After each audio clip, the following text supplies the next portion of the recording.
Chapter 895. The atmosphere seemed to have dropped to a freezing point. Everyone could feel the stalemate at the dining table. Li Tianlan held the cup and tapped it thoughtfully. His expression was as calm as water and he said nothing. Situ Tsanyue slightly lowered her head and also said nothing. Cool breeze and drifting clouds seemed somewhat nervous. They sat there motionlessly, not making any unnecessary movements. Deep Dream wanted to say something but stopped on second thought. In the end, she did not speak. Sai City was definitely willing to accept Li Tianlan's order. And the interior of East Island would become empty as the final battle of Beihai progressed. Sai City, Mount Shu. In today's dark world, in terms of high-end force, the combination of the two forces would not be weaker than any superpower in its heyday. The hidden god of Zhongzhou State, the Nirvana Sword Master. 2 invincible realm experts. Qing Feng, Lu Yun, Phantom Sword Master, Yin Yang Sword Master. 4 half-step invincible realm experts. This kind of lineup was exaggerated enough at any time, and it had the ability to overturn the whole East Island to meet Li Tianlan's requirements. But the problem was that Situ Tsanyue didn't want to go to East Island. Not because of East Island itself. It was not because of Jifeng Sword Training School and Wuji Palace. It was because of the Purgatory of Heaven capital.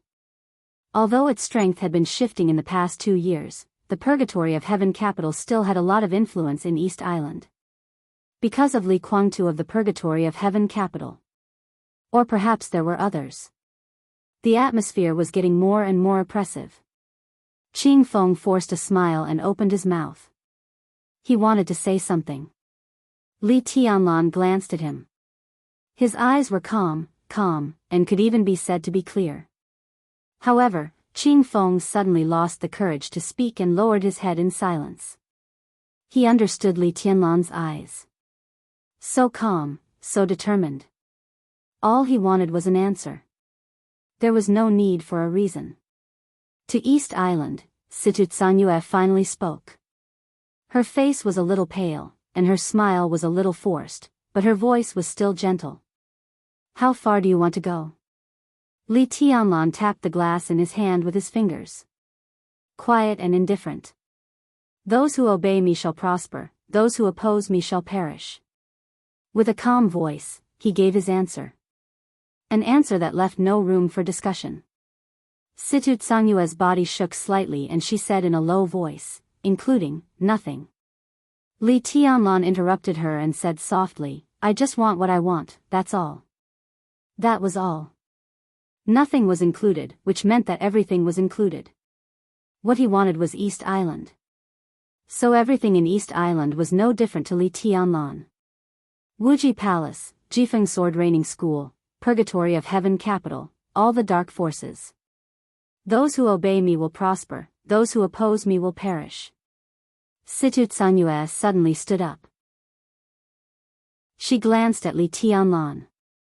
Li Tianlan looked up at her, his eyes clear and soft. Come with me. Situ Tsanyue suddenly said and walked out of the restaurant. She walked quietly in front, down the stairs, and out the door. In front of him was still the same unchanging snowstorm, vast and boundless. Situ Tsanyue walked quietly. She was in a trance. Li Tianlan followed her, silent and indifferent. The wind and snow fluttered the black cloak he was wearing, and the long hem of the cloak floated gently in the wind and snow. The complicated and dense golden patterns on the cloak formed mysterious patterns one after another in the transformation of the cloak. Li Tianlan stood straight, exuding an extremely sharp majesty. What if I refuse? Situ Tsanyue suddenly whispered. Li Tianlan didn't seem surprised. He just nodded and said, I can understand. What if I refuse? Situ Tsanyue asked again, in a faint tone. Then Mount Shu will go by itself, and Saint will lead the team. Li Tianlan said. Situ Tsanyue smiled and kept walking. She repeated again, what if I refuse? Li Tianlan was silent for a while, chuckled, and repeated his first answer. I can understand. He said. Those who obey me will prosper, and those who oppose me will perish.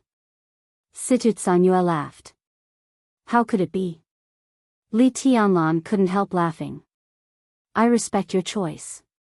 If Sai City refuses, I will go down the mountain. No one will perish. Sai City will always be a friend of Emperor Dong's palace. You are not included. He couldn't forget what Sai City had done for him, so he really understood. He didn't mind Situ Sanyue refusing his request, but he would regret it.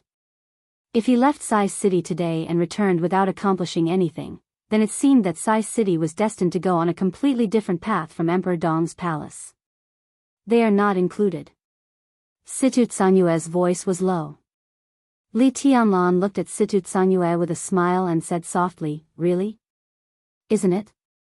Situ Sanyue looked at Li Tianlan with sharp eyes. Li Tianlan was silent for a while and said lightly, I haven't thought about this, and it's not what I should think about. Before my grandfather died, he handed the Li family to me. Different people may have different answers, but in my eyes, the Li family is my Li family, and I don't accept betrayal. That's not betrayal. Situ Sanyue's voice was a little excited. That's your answer. Li Tianlan said softly, in my eyes, it's betrayal. Including Li Guangtu. Including the old man standing next to Li Guangtu. Many people, betrayal.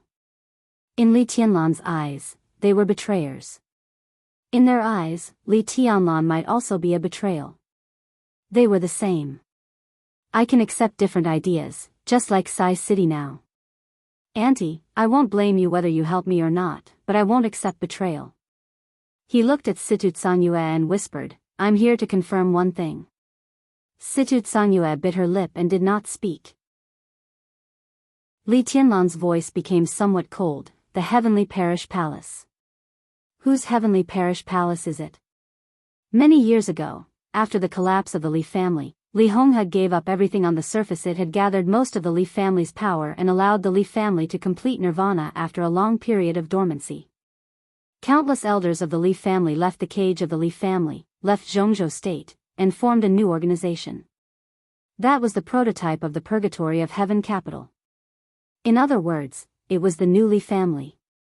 It was the Purgatory of Heaven capital that Li Honghe planned to leave to Li Tianlan, and the brand new Li family that Li Tianlan planned to leave to Li Tianlan. Senluo Hall, Long Life Hall, and Athanasi Hall became the main combat forces of the Purgatory of Heaven capital. They were also the powerful armed forces of the Purgatory of Heaven capital to deter all forces. But this was not the complete Purgatory of Heaven capital. The complete Purgatory of Heaven capital had 5 departments. Limitless, Longevity, Undying, Heaven's Net, Heaven's Fall. Tian Luo was in charge of intelligence. Meteorite was a knife hidden in the dark. A killing knife. This saber also had another name, Sai City of Zhongzhou State. Sai City had always been the most important department of the Purgatory of Heaven capital and the Li family. Li Tianlan thought that the Li family was his own. But Heavenly Fall, was it his Heavenly Fall or Li Guangtu's Heavenly Fall? In the wind and snow, Situ Sanyue's face became paler. Li Tianlan's question left her with no room to avoid it. Sai City could be a pure Sai City. It could be Li Tianlan's heavenly meteor. Li Tianlan wouldn't mind. But if she chose Li Guangtu, she would be the enemy of Emperor Dong's palace. She didn't want to be Li Tianlan's enemy or leave the Li family, so she had to go to East Island. Overturn everything in East Island with the attitude of, those who obey me will prosper, and those who oppose me will perish. He overturned Wuji Palace, Jifeng Sword Raining School, and everything in the Purgatory of Heaven capital. Break everything that belonged to the Purgatory of Heaven capital and turn it into something that belonged to Li Tianlan. This was tantamount to becoming enemies with Li Guangtu. Li Guangtu was her man. I used to be. But he was also the only man she had intimate contact with in her life. You will kill him. Situ Sanyue lowered her eyebrows and whispered. Li Tianlan knew who she was referring to. After a long silence, he thought of Li Honghe. Shaking his head slightly, he whispered, probably not. He said probably. Situ Sanyue also thought of Li Honghe.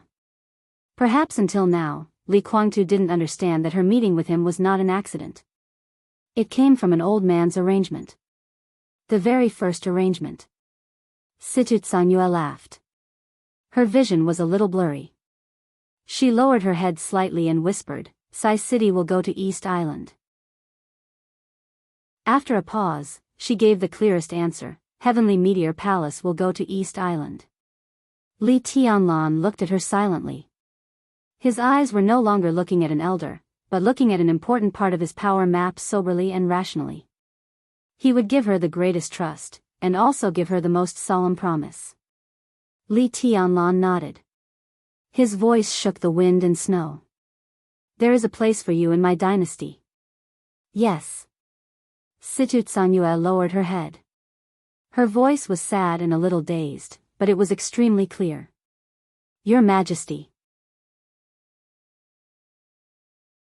Chapter 896. When she opened her eyes, the room was gloomy and gloomy. The clock on the wall was ticking. She moved and looked at the time. For a moment, she couldn't tell whether it was day or night. The curtains were closed, there was no sunlight outside, and it was quiet around. Bai Yuming sat up, put on her slippers, opened the curtains, and saw the vast snow outside. It seemed to be afternoon. It was going to be dark. She shook her head with difficulty and subconsciously touched the wounds on her body. The feeling of weakness was still there, and her whole body was soft. Her ears seemed to be still echoing the raging artillery fire. All kinds of weapons shone in different colors and roared unscrupulously in the desert under the night sky. The earth-shattering sound seemed to have been imprinted in the depths of her heart. It was the explosion, the blood, and the flying yellow sand. Bai Yuming stood by the window and looked out. The surroundings were quiet and warm. Outside the window was flying snowflakes. Yesterday, today. What she thought and what she saw seemed to be two completely different worlds. She stood on the edge of the world, and her whole person had a sense of being torn apart. Her spirit was not tense, but she still did not completely relax. Chaotic memories kept rolling. She remembered that she helped Li Tianlan clean up the bodies of the dead in the desert. She remembered that she flew to Suzhou with the helicopter from Suzhou. She did not return to Tiannan in Suzhou, but returned to Yuzhou. Home. Bai Yuming was at a loss for a long time before she realized that she was at home, in her room. No matter what the outcome of last night's war was, it was over. She touched the wounds on her body. Countless wounds, big and small, had healed and formed scabs. The Dongqing clan and the Bai family naturally had a way to remove scars. Her injury was not too serious, and there was no serious problem on the surface of her body. The internal injury still needed to rest for a period of time.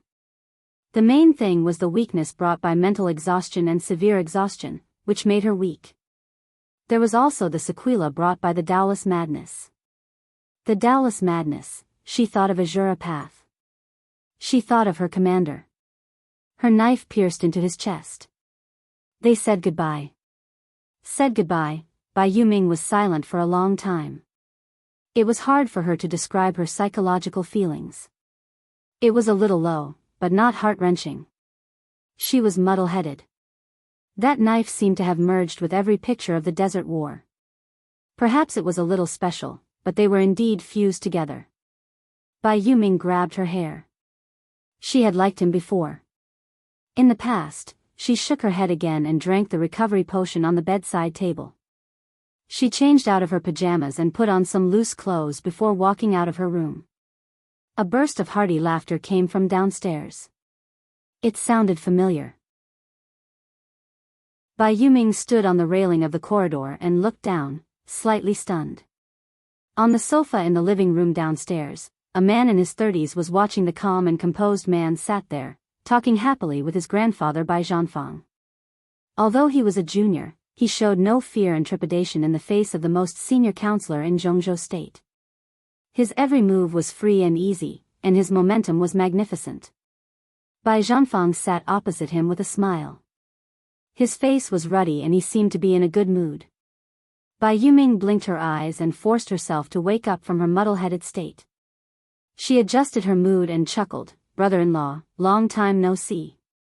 What a rare guest. I thought the speaker had forgotten where the Bai family is." Bai Zhanfang raised his head and glanced at his granddaughter, smiling without saying a word. Opposite him, Zhou Yuanshan, who was now the speaker of Jiangxia, raised his head and glared at Bai Yuming. He scolded with a smile, "How dare you call me brother-in-law? Every time you open your mouth, you call me brother-in-law. I think you've forgotten about me, your brother. I am 1 year older than Qiuqi. Qiuqi has always called me sister. It's right to call you brother-in-law." Bai Yuming raised the corner of her mouth and sped up her pace to go downstairs. Zhou Yuanshan shook his head, not knowing whether to laugh or cry. In this generation of the 3 pillars of the giant group, he, Bai Yuming, and Dongqing Qiuqi were close in age. They could be said to be childhood friends. He was 4 years older than Dongqing Qiuqi, and Bai Yuming was 1 year older than Dongqing Qiuqi. In this way, Bai Yuming, who called Zhou Yuanshan brother since childhood, always regarded herself as sister after they got married. When they got married, if Zhou Yuanshan didn't call her sister, he almost couldn't get into the bridal chamber. It was a dark history with no moral integrity. Now, every time he met Bai Yuming, she called him brother-in-law, which made his scalp numb. Bai Yuming went downstairs and poured herself a glass of water. She sat on the sofa casually and looked at Zhou Yuanshan. "Are you here for a meeting?" 3 months at the political college. Zhou Yuanshan smiled. It was an exception for him to serve as the speaker of Jiangxia. Letting Dongqing Qiuqi serve as the governor of Jiangxia was the first in history. The speaker and the governor of a province were husband and wife. This was not only unprecedented, but also unprecedented. Dongqing Qiuqi received the admission notice from the political college soon after she took office. Now she had just returned to Jiangxia. With the gradual improvement of the situation, especially the stability of Jiangxia, Zhou Yuanshan naturally couldn't avoid this process. Political college, tut, advanced course? Is the speaker going to become a member of parliament? Bai Yuming smiled. Zhou Yuanshan picked up a pillow and threw it at her. Bai Yuming took the pillow and held it in her arms.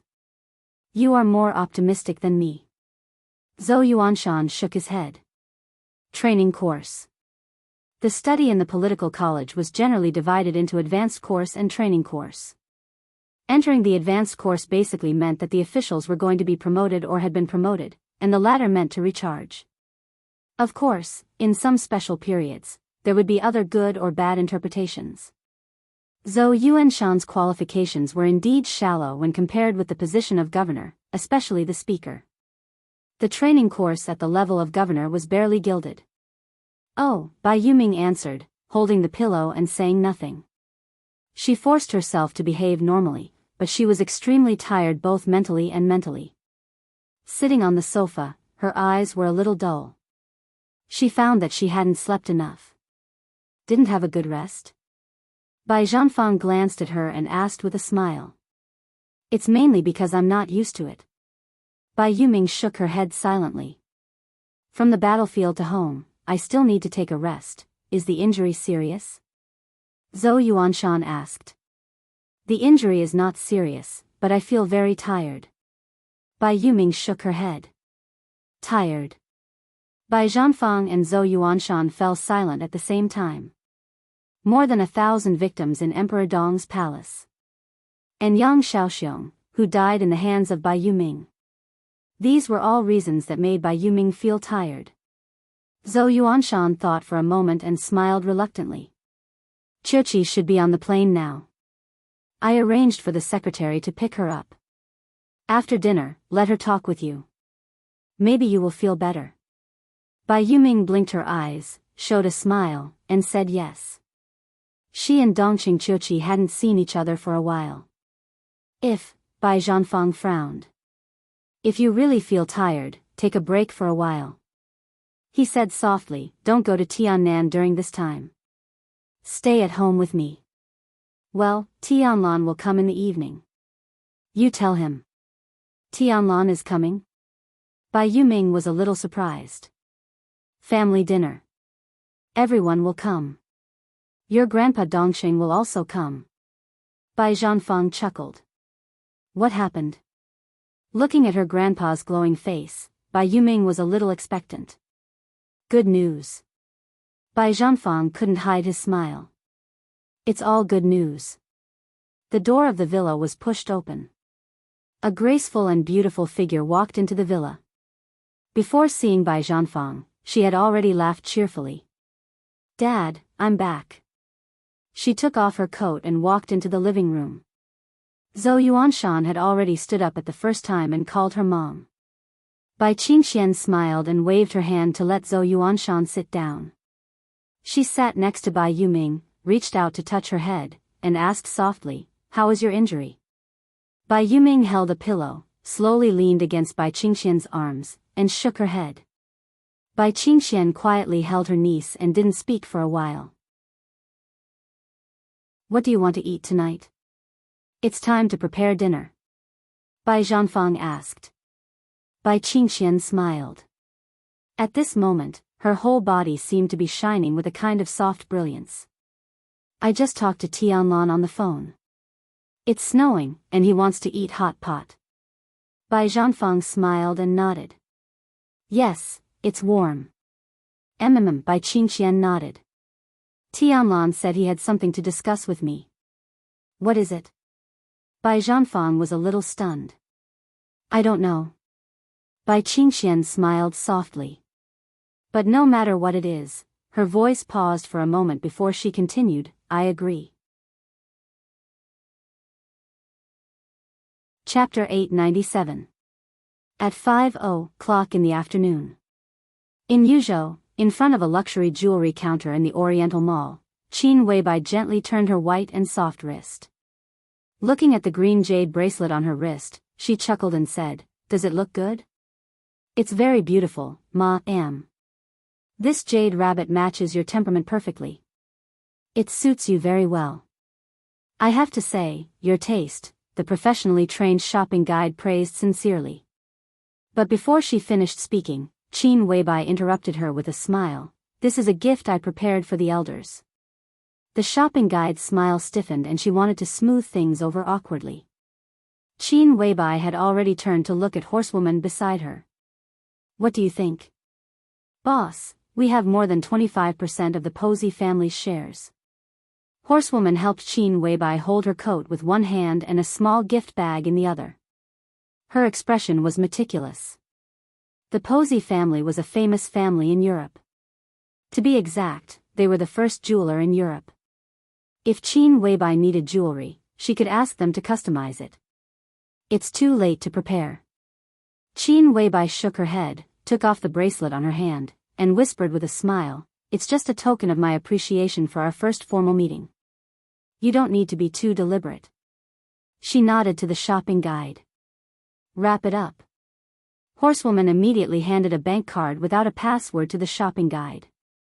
The exquisite bag in her hand had already been filled with many small gifts. They were indeed small gifts. At least, they were not big.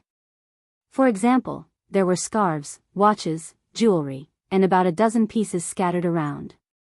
They were the trophies they had obtained during the afternoon shopping.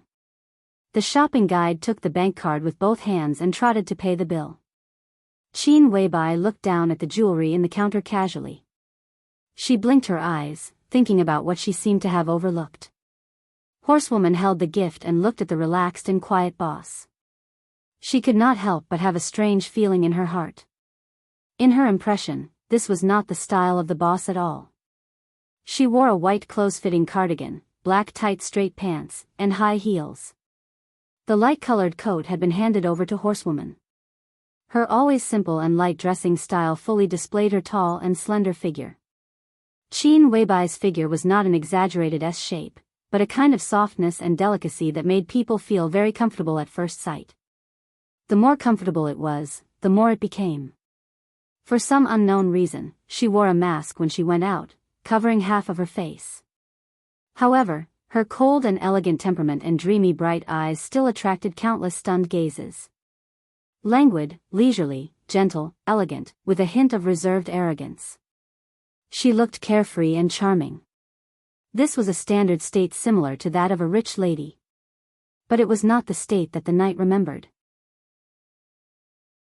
In her mind, her boss was like a statue of a god. She stood tall, strict, sharp, intelligent, and cold. She never seemed to be in a leisurely state, nor was there the slightest bit of laziness.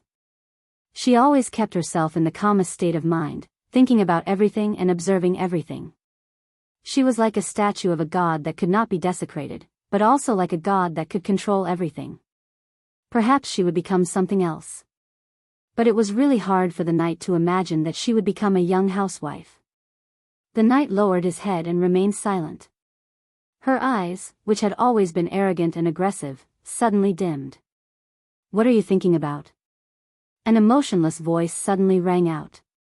Knight was shocked and shook her head subconsciously. Her voice was slightly hoarse. "No, nothing." Qin Weibai stared at her eyes and did not speak. The state that made the knight very familiar seemed to be recovering in Qin Weibai, but it did not make her feel intimate. Knight subconsciously averted his gaze. "You feel uncomfortable." Qin Weibai sat on the high chair and casually looked at the jewelry in the window. Her tone was very sure.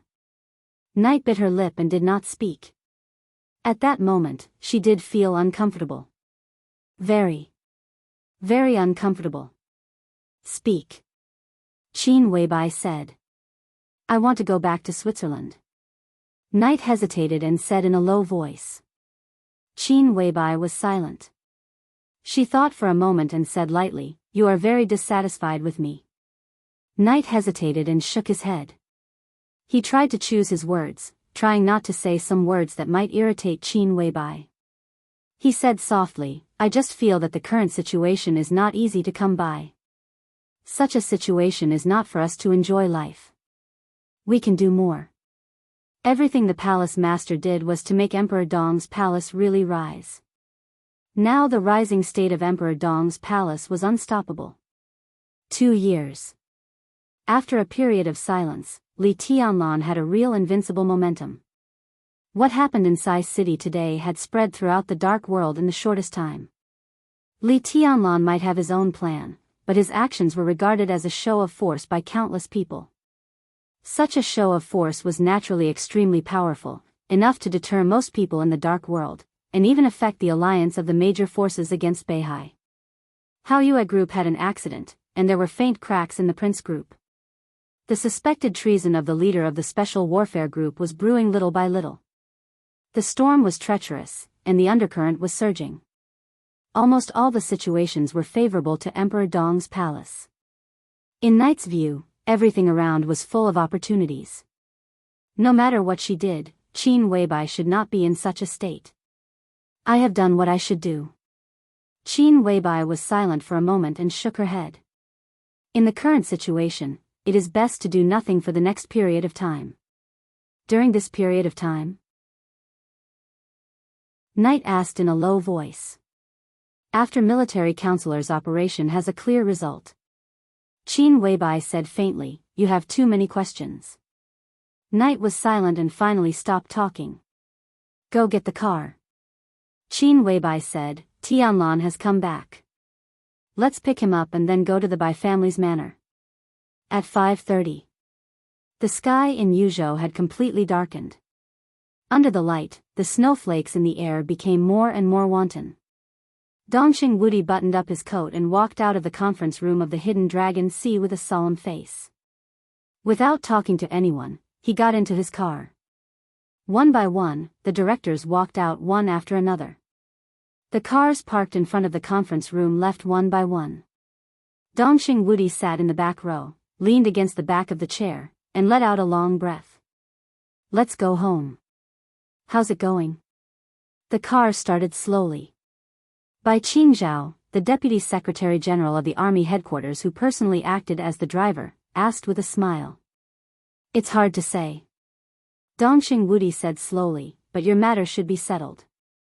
Bai Qingzhao was stunned. His matter, now his biggest demand was to remove the word "deputy" from the title of Deputy Secretary General in tomorrow's general election, become the Secretary General of the Army headquarters, and then enter the Parliament of Zhongzhou State and become one of its members. This was also a relatively important goal of the giant group, and its importance was even second to Dongqing Wudi's re-election next year. This was also something without much suspense. Next year, Bai Zhanfang would definitely retire. He would step down as the Speaker of Yuzhou. Even if it was out of an exchange of interests, Bai Qingzhao could replace him. He shook his head and said gloomily, "This is not a gain." "Of course it is, and it's a big gain."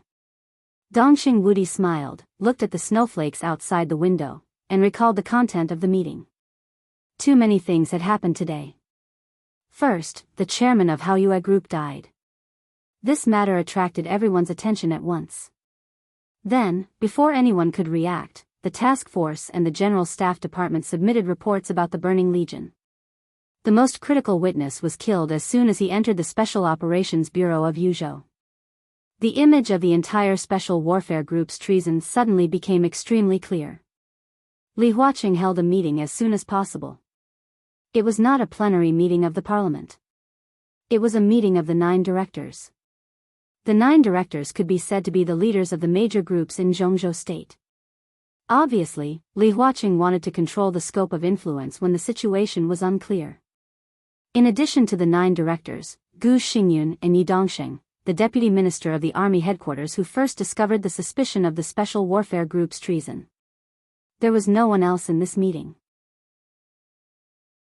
At the beginning of the meeting, Yi Dongsheng had already submitted a report on behalf of the General Staff Department.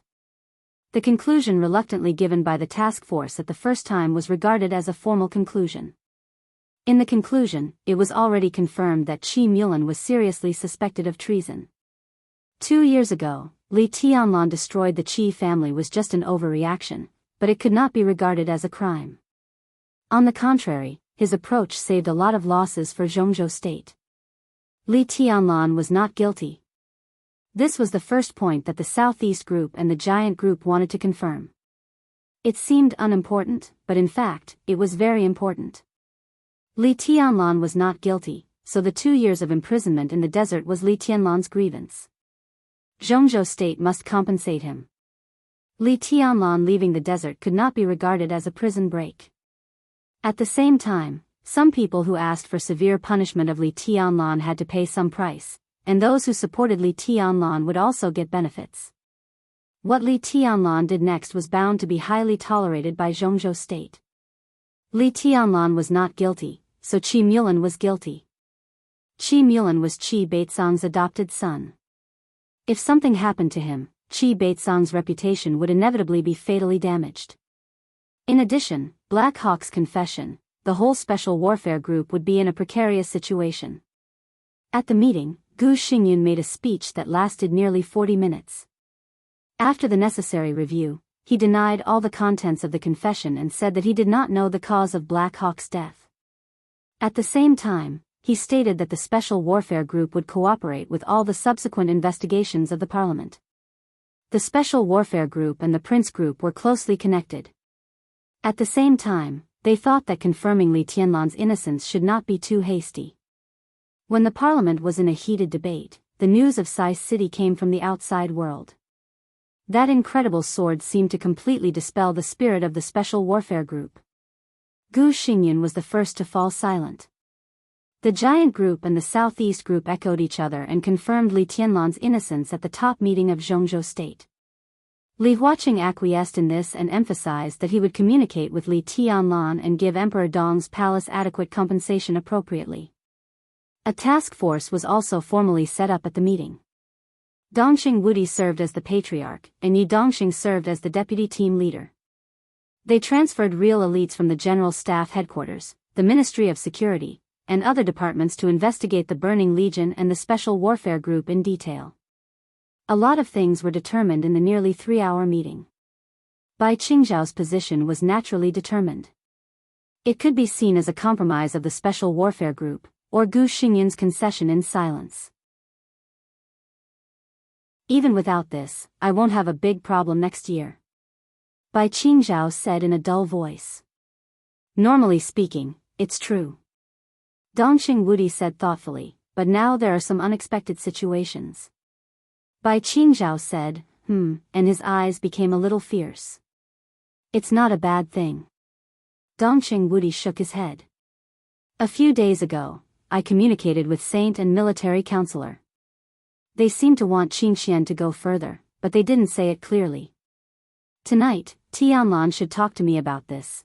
Bai Zhanfang retired. Under normal circumstances, Bai Qingzhao or Bai Qingxian could at most be promoted.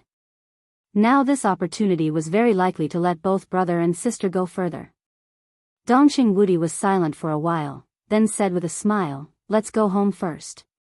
There will be hot pot in the evening, and the children will all go there. Bai Qingzhao breathed a sigh of relief and started the car with a smile. At 6:00. The Rolls-Royce with the Yuzhou license plate slowly drove into the Bai family's manor. The back of the car had been isolated. Qin Weibai's face was slightly red. She curled her legs in Li Tianlan's arms and moved. She whispered, let me go. We're almost there. Doesn't it hurt anymore? Li Tianlan chuckled and carelessly played with a pair of translucent and tender jade feet in his palm as if he was touching the most precious treasure. Qin Weibai rolled her eyes at Li Tianlan. Her eyes were like silk, and she said with hatred, it doesn't hurt at all. You only know how to bully me. She put in a little effort to stretch her feet out of Li Tianlan's arms, bent down to find her socks, and carefully put them on. She whispered with a smile, you're going too far. Li Tianlan smiled and was about to say something when a bright light suddenly shone from another direction. It was an Audi with a Jiangxia license plate. The car of the Jiangxia resident office in Beijing. Qin Weibai whispered, is it Speaker Zhou? Or Qiuqi? Li Tianlan shook his head. The Rolls-Royce and the Audi stopped in front of the Bai family's villa almost at the same time. An elegant and dignified figure came out of the back row of the Audi. She looked at the Rolls-Royce beside her and seemed to wave in surprise. Sister Qiuqi. Li Tianlan got out of the car and looked at the woman beside the Audi. He was slightly stunned. Dongqing Qiuqi stood there, beautiful and dignified. In the flying snow, she was dressed warmly and held a tightly wrapped object in her arms. An object? Li Tianlan was a little stunned. In his sight, the small object moved slightly. My daughter. Dongqing Qiuqi greeted Qin Weibai with a smile and looked at Li Tianlan, who was a little stunned. When did it happen? Li Tianlan laughed. He had been in the desert for 2 years, but he really hadn't heard of it. A few months ago. Dongqing Qiuqi smiled softly. The child is only 6 months old and can't greet people yet, but we can't do without a greeting gift. Li Tianlan smiled and said yes. He looked at the baby in Dongqing Qiuqi's arms curiously. What's her name? Let's go inside. Dongqing Qiuqi smiled and walked to the villa. She whispered, Dongqing Yu. Chapter 898. The villa in the manor of the Bai family ushered in a rare lively atmosphere. In fact, there were not too many people in the so-called lively atmosphere. Dongqing Hongguang specially came from Zhongyuan province. Dongqing Wudi and Bai Qingxian were husband and wife. Bai Zhanfang, Bai Qingzhao, Bai Yuming, and their grandchildren. Zhou Yuanshan and Dongqing Qiuqi took their daughter. Then came Li Tianlan and Qin Weibai. This was the family dinner of the Bai family. They were all people Li Tianlan was familiar with. Bai Yuming, Zhou Yuanshan, and Dongqing Qiuqi could be said to be the most important people for him now or in the future. Even though Bai Zhanfang and Bai Qingzhao rarely met Li Tianlan, they had tried their best to help Li Tianlan more than once. But Li Tianlan was not used to this atmosphere. Although everyone behaved naturally at the dining table, and there was no deliberate element in this kind of naturalness, it was as if they naturally regarded Li Tianlan as their family. But Li Tianlan knew very well that he was not their family, at least not on the surface. On the surface, he was Dongqing Wudi's son-in-law. His fiancée was still in a coma in Tiannan recovering from her injuries. As the son-in-law, Li Tianlan took Qin Weibai to the Bai family dinner. No matter how you looked at it, it was a very strange thing. But whether it was Dongqing Wudi, Bai Qingxian, or even Qin Weibai, they did not show the slightest embarrassment. She naturally gave the gifts that she had prepared all afternoon to everyone present. At the dinner table, she was quiet and soft. She called Dongqing Wudi minister, Bai Qingxian aunt, and naturally called Dongqing Hongguang grandpa. Dongqing Hongguang smiled so much that his eyes narrowed. The strange feeling in Li Tianlan's heart became clearer and clearer. It even showed a little. After dinner, he could only focus most of his attention on Dongqing Yu, who was 6 months old. The little girl was very beautiful and quiet. Lying in the stroller, she opened her big black eyes and gently bit her fingers. Li Tianlan found that he seemed to have never been in contact with such a small baby. In the Li family, he was the youngest. After leaving the Li family, it was the first time in the past few years that he had experienced such a scene. Her little body twisted from time to time and made a tender voice. All of this was so fragile in Li Tianlan's eyes that he could not help but want to protect her. Do you like children? Bai Qingxian sat beside Li Tianlan and smiled. When will little Bai have a baby? Qin Weibai, who seemed to have perfectly integrated into the manner of the Bai family, took out a plate of fruit from the kitchen. Hearing Bai Qingxian's words, she blushed slightly and glanced at Li Tianlan without saying a word. There's no rush, there's no rush. Li Tianlan was even more embarrassed. He hurriedly changed the topic. Why Dongqing Yu? Doesn't it sound nice? Dongqing Chuchi walked over with a smile, stretched out a finger, and gently touched the girl's delicate face.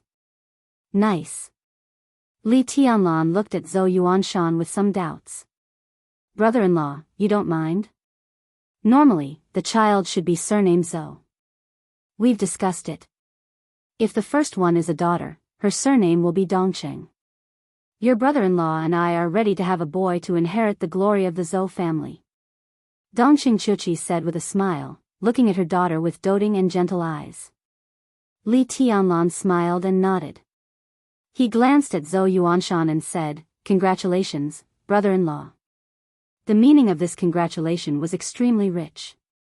It was to congratulate Zhou Yuanshan for becoming the speaker of Jiangxia, and also for becoming a father. Zhou Yuanshan was the speaker of Jiangxia, and Dongqing Chuchi was the governor. It was no exaggeration to say that today Zhou Yuanshan could be said to be the most authoritative speaker in the whole Zhongzhou state. His words carried enormous weight, and there would not even be a second voice in Jiangxia. With such a powerful environment, as long as it was well managed, 5 years later, when Zhou Yuanshan was in his early 40s, he was fully capable of competing for the position of a member of parliament.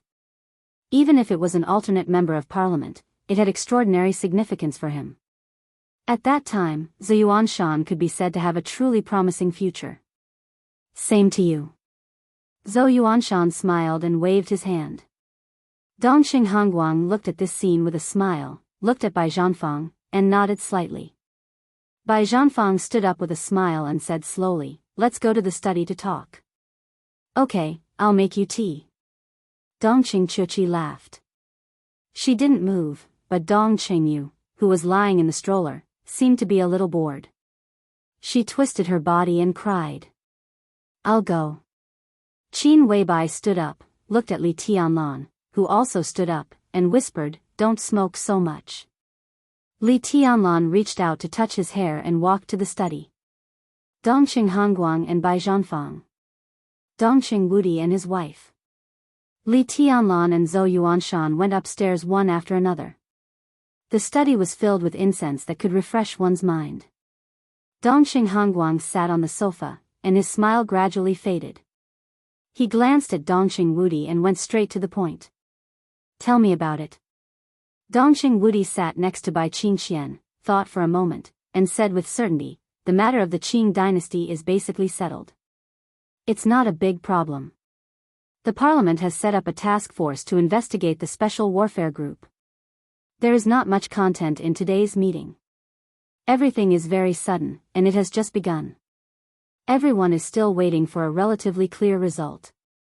This is a good beginning, and the entry point is very good. Has the Southeast group prepared for it? Bai Zhanfang said thoughtfully. It was prepared 2 years ago. Dongqing Wudi nodded.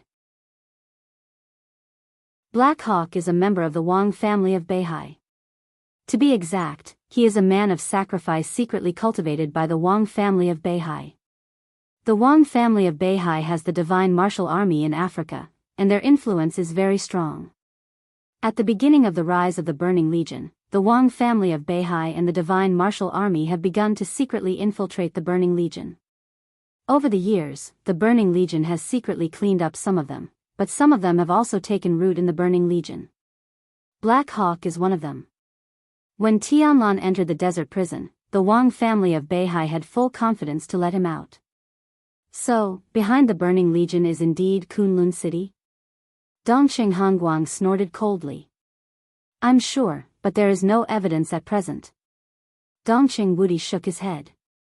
The pawns of the Wang family of Beihai can't get the evidence of Kunlun City's direct communication with Ramalan. In fact, most of the confessions today are forged, and only some of them are true, such as the original retreat route of the Burning Legion, and the contact with those people when they lurked in Yuzhou. These are just some clues. They can pull some people of the Special Warfare Group down, but it's difficult to completely implicate Gu Xingyun. At least it's a good start.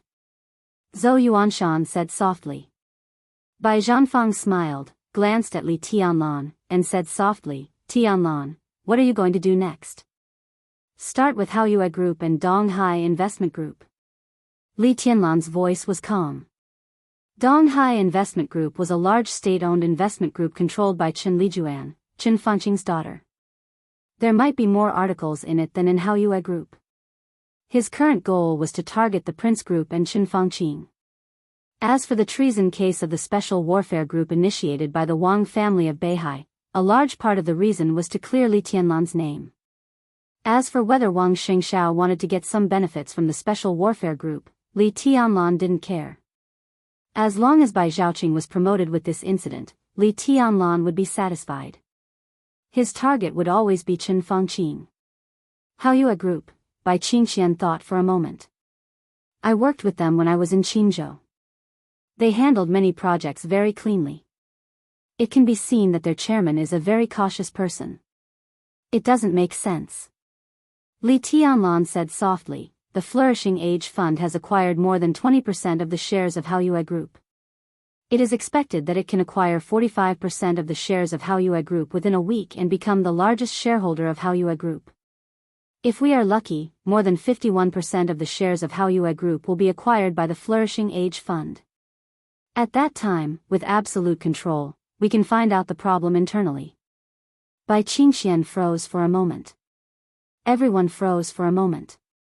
The Flourishing Age Fund? No one was unfamiliar with the Flourishing Age Fund. It was the world's top financial giant, a financial giant that could directly mobilize trillions of funds. No matter which country it was in, it could be said to be a big shot standing at the top. If it wanted, the Flourishing Age Fund even had the power to influence the development trajectory of Zhongzhou State. Less than a day after the accident of Haoyue Group, the Flourishing Age Fund had completed the initial acquisition and held 20% of the shares of Haoyue Group. In the next week, there was bound to be a bloody storm inside Haoyue Group. The financial giant, the Flourishing Age Fund, could completely swallow the entire Haoyue Group if it opened its mouth. The problem was that the Flourishing Age Fund had acquired Haoyue Group. Why did it let Li Tianlan find out the problem internally? The Flourishing Age Fund, Han Donglu, was the most powerful financier in Asia, a well-known philanthropist in Zhongzhou State, a super-rich man who had a close relationship with countless important figures in Zhongzhou State, and whose tentacles went deep into the 6 groups in Zhongzhou State. Dongqing Hongguang narrowed his eyes and looked at Li Tianlan. Li Tianlan nodded. Let me reintroduce myself. Han Donglu of the Flourishing Age Fund, codename Military Counselor. His voice was calm. So strictly speaking, the Flourishing Age Fund is now my property. Divine Emperor of 9 Heavens. Chapter 899. The study fell into an absolute silence for a moment. Li Tianlan's voice was very soft. But it had an absolutely powerful impact, which almost broke everyone's normal emotions in an instant. The speaker of the province, the director of Zhongzhou State, the member of Zhongzhou State, no matter how knowledgeable they were, it was hard to accept this fact in a short time. The Flourishing Age Fund, Han Donglu. The code name was Military Counselor. The Flourishing Age Fund was the property of Samsara Palace. Until now, the Flourishing Age Fund was Li Tianlan's property? What did this mean? Dongxing Wudi, who had been silent for a full minute, finally came to his senses. He took a deep breath subconsciously and didn't know what it meant for a moment. The Flourishing Age Fund. Emperor Dong's Palace. Han Donglu. Li Tianlan, Dongxing Wudi's eyes became a little confused. By Zhanfeng, by Qingqian, Zhouyuan Shan, everyone was a little confused. The Flourishing Age Fund didn't exist for a long time. About a decade ago, they grew rapidly and expanded at an incredible speed. They could be seen in every huge financial storm in the world. They became the planners from the very beginning. Star State, Europe, East Island, Southeast Asia, Snow Country, the financial crises were real bloody storms and whales everywhere. The Flourishing Age Fund seemed to be a prophet, and its dangerous operations reaped miraculous returns. To this day, no one knew how crazy the Flourishing Age Fund was making money. Everyone only saw that their strength was becoming stronger and stronger at an unimaginable speed. Now it had become one of the largest hedge funds in the world. Dongxing Wudi blinked his eyes and tried to digest the explosive news. Li Tianlan had no foreshadowing before, so the news was really unexpected to them, and they were not mentally prepared at all. The Flourishing Age Fund was Li Tianlan's property. First of all, it meant that Li Tianlan and even the entire Emperor Dong's palace would never be short of money in the future. Even if Li Tianlan lost control of the 5 countries in Eastern Europe, the Flourishing Age Fund could easily support the development of the entire Emperor Dong's palace, not to mention the 5 countries in Eastern Europe that were making a lot of money every day. Well, it was easy. Dongxing Wudi was silent for a while and shook his head. It was really easy.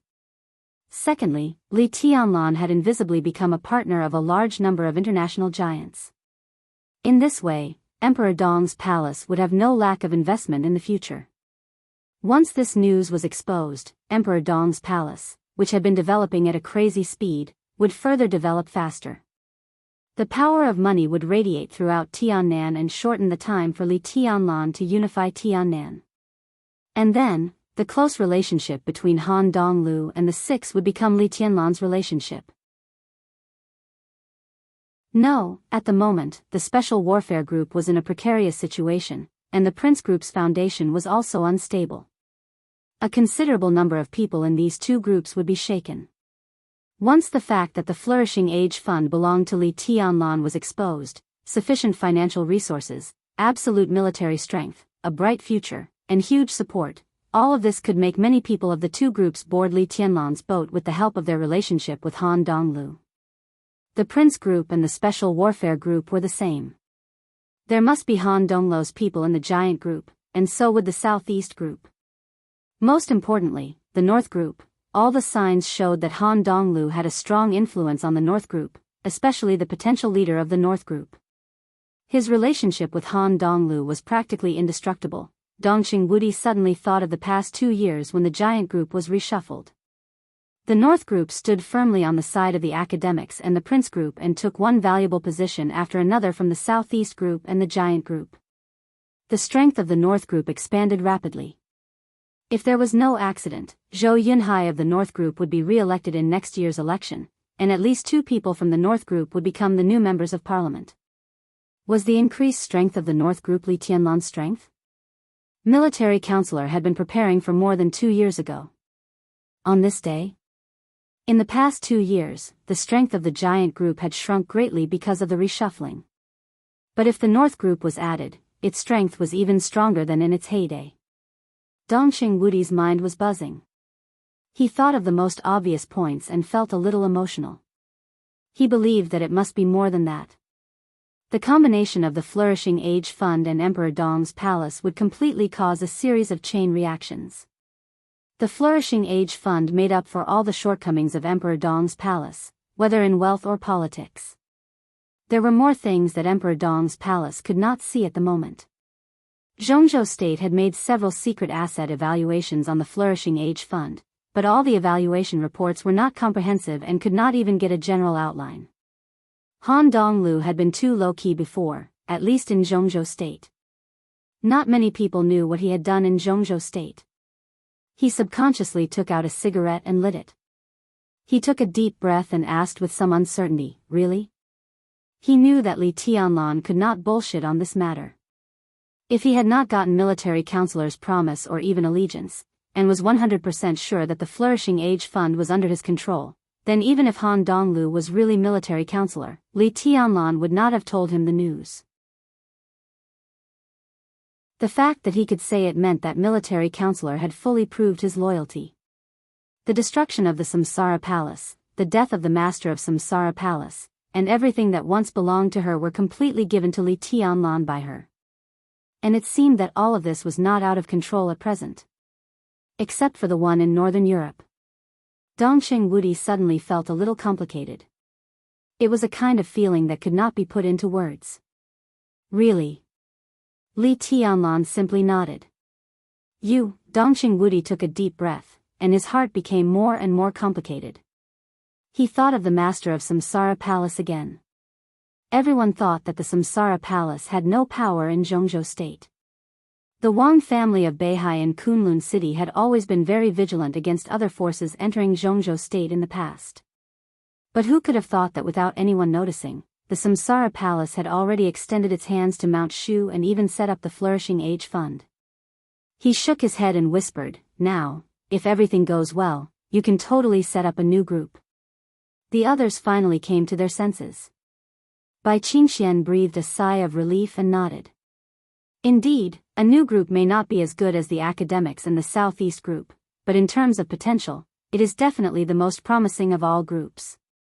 If there was no accident. Dongqing Wudi spoke very cautiously. But in fact, everyone knew that it was almost impossible for there to be an accident. The Flourishing Age Fund made up for all the shortcomings and defects of Emperor Dong's palace. Li Tianlan had all the connections, resources, wealth, and absolutely powerful forces. What Emperor Dong's palace lacked most now was the foundation accumulated over a long period of time. But the new forces generally had strong cohesion, which could make up for this to a certain extent. Although Emperor Dong's palace had no foundation, the Purgatory of Heaven capital inherited many things from the Li family. Li Tianlan was bound to take over the Purgatory of Heaven capital. Then Emperor Dong's palace would almost be another Wang family of Beihai. And it would be a replica of the Wang family of Beihai. The Chosen One and the dynasty. This was a magnificent event that everyone was looking forward to. That's exactly what I'm thinking. Li Tianlan nodded and said slowly, "That's what I'm going to do next." Dongqing Wudi froze for a moment and instantly understood what Li Tianlan meant. "You want to set up a new group?" Li Tianlan replied with a hum. Dongqing Wudi vaguely understood what Li Tianlan wanted to talk to Bai Qingxian today. He smiled and whispered, "When I communicated with the president today, the president mentioned Prime Minister Hua and said that you seem to have a different view." "I see." Li Tianlan did not agree to let Hua Xingyang go further because he wanted to leave enough room for his group to develop. As the situation became clear, Wu Jingmin was likely to become a director from a counselor this time. No matter what position, a director was enough to support the top structure of a group.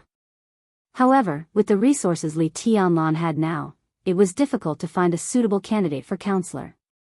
So, Dongqing Wudi glanced at his wife. Without any hesitation, he nodded and said with a smile, "Yes, now the time is very suitable. I will fully support you." "Thank you, Minister." Li Tianlan nodded seriously and glanced at Bai Qingxian, intentionally or unintentionally. Bai Qingxian raised her eyebrows slightly and said with a soft smile, "Do you want me to go there?" The word "past" was easy to say, but it wasn't easy to do. Li Tianlan had a good relationship with the giant group. The new group would certainly have a good relationship with the giant group. But there were bound to be different voices inside any group. This was the same as the existence of different groups in any country. It was unavoidable. Moreover, the structure of the giant group was relatively loose. The new group and the giant group could maintain the same general direction, which was already a reflection of their excellent relationship. There were bound to be conflicts in all aspects in daily life. Bai Qingxian had to change her position from the giant group to the new group. And it was a very clear change. The most direct change was that Bai Qingxian would definitely support the policy that was beneficial to Emperor Dong's palace when it was in line with the interests of Zhongzhou state. This might hurt the interests of some people in the giant group, intentionally or unintentionally. Li Tianlan lit a cigarette and was silent for a while. Then he whispered, "Yes, and I hope brother-in-law will come." His voice was calm, and he didn't hide his ambition and purpose at all. Asking Bai Qingxian to come here might be regarded as an emergency. He hoped that Wu Jingmin and Bai Qingxian could lay out the layout for the new group in the next 5 years. But asking Zhou Yuanshan to come to the new group was tantamount to telling Dongqing Wudi that he wanted to take away the future of the giant group. He would constantly absorb fresh blood from the giant group, absorb the forces around him, and absorb the forces that could unite into the new group. The new group would be completely dominated by him. In short, it was annexation. Annexation of the giant group. It was naked, without any disguise. Dongqing Wudi's eyes remained unchanged. He chuckled and said, "Yes, as I said, I fully support it." Bai Qingxian also nodded. The reshuffle of the giant group was to get rid of those who didn't recognize Li Tianlan's position. If Li Tianlan could set up a new group and slowly absorb the forces that recognized Li Tianlan, it would be better. After all, no matter how the giant group was reshuffled, its relatively loose structure was difficult to change. Li Tianlan's body shook slightly. He took a deep look at Dongqing Wudi. The corner of his mouth moved, but he didn't make a sound. The door of the study was pushed open. Qin Weibai, who played the role of a waitress, came in with brewed tea and took away the cigarette from Li Tianlan's mouth when she went out. "I have no opinion." Zhou Yuanshan laughed. He knew what he represented here today. He represented not only himself but also another pillar of the giant group, the Zhou family. "Which position do you want Qingxian to take?" Bai Zhanfang said with a smile. He directly cut into the development of the new group, which was a tacit acquiescence to Li Tianlan's idea. Dongqing Wudi, Bai Zhanfang, Zhou Yuanshan. The 3 pillars of the giant group had all expressed their support. Li Tianlan breathed a sigh of relief and whispered, "The cabinet." The deputy prime minister of the cabinet? Taking over Wu Jingmin's position? Wu Jingmin taking over Hua Jingyang's position? In that case, Bai Zhanfang frowned. If this operation was successful, the new group would have a great influence in the cabinet. But in this way, the position of the head of the cabinet would become more sensitive than it was now. "What do you think of the prime minister's position?" Bai Zhanfang said slowly. Li Tianlan was silent for a while and whispered, "Wen Siyuan."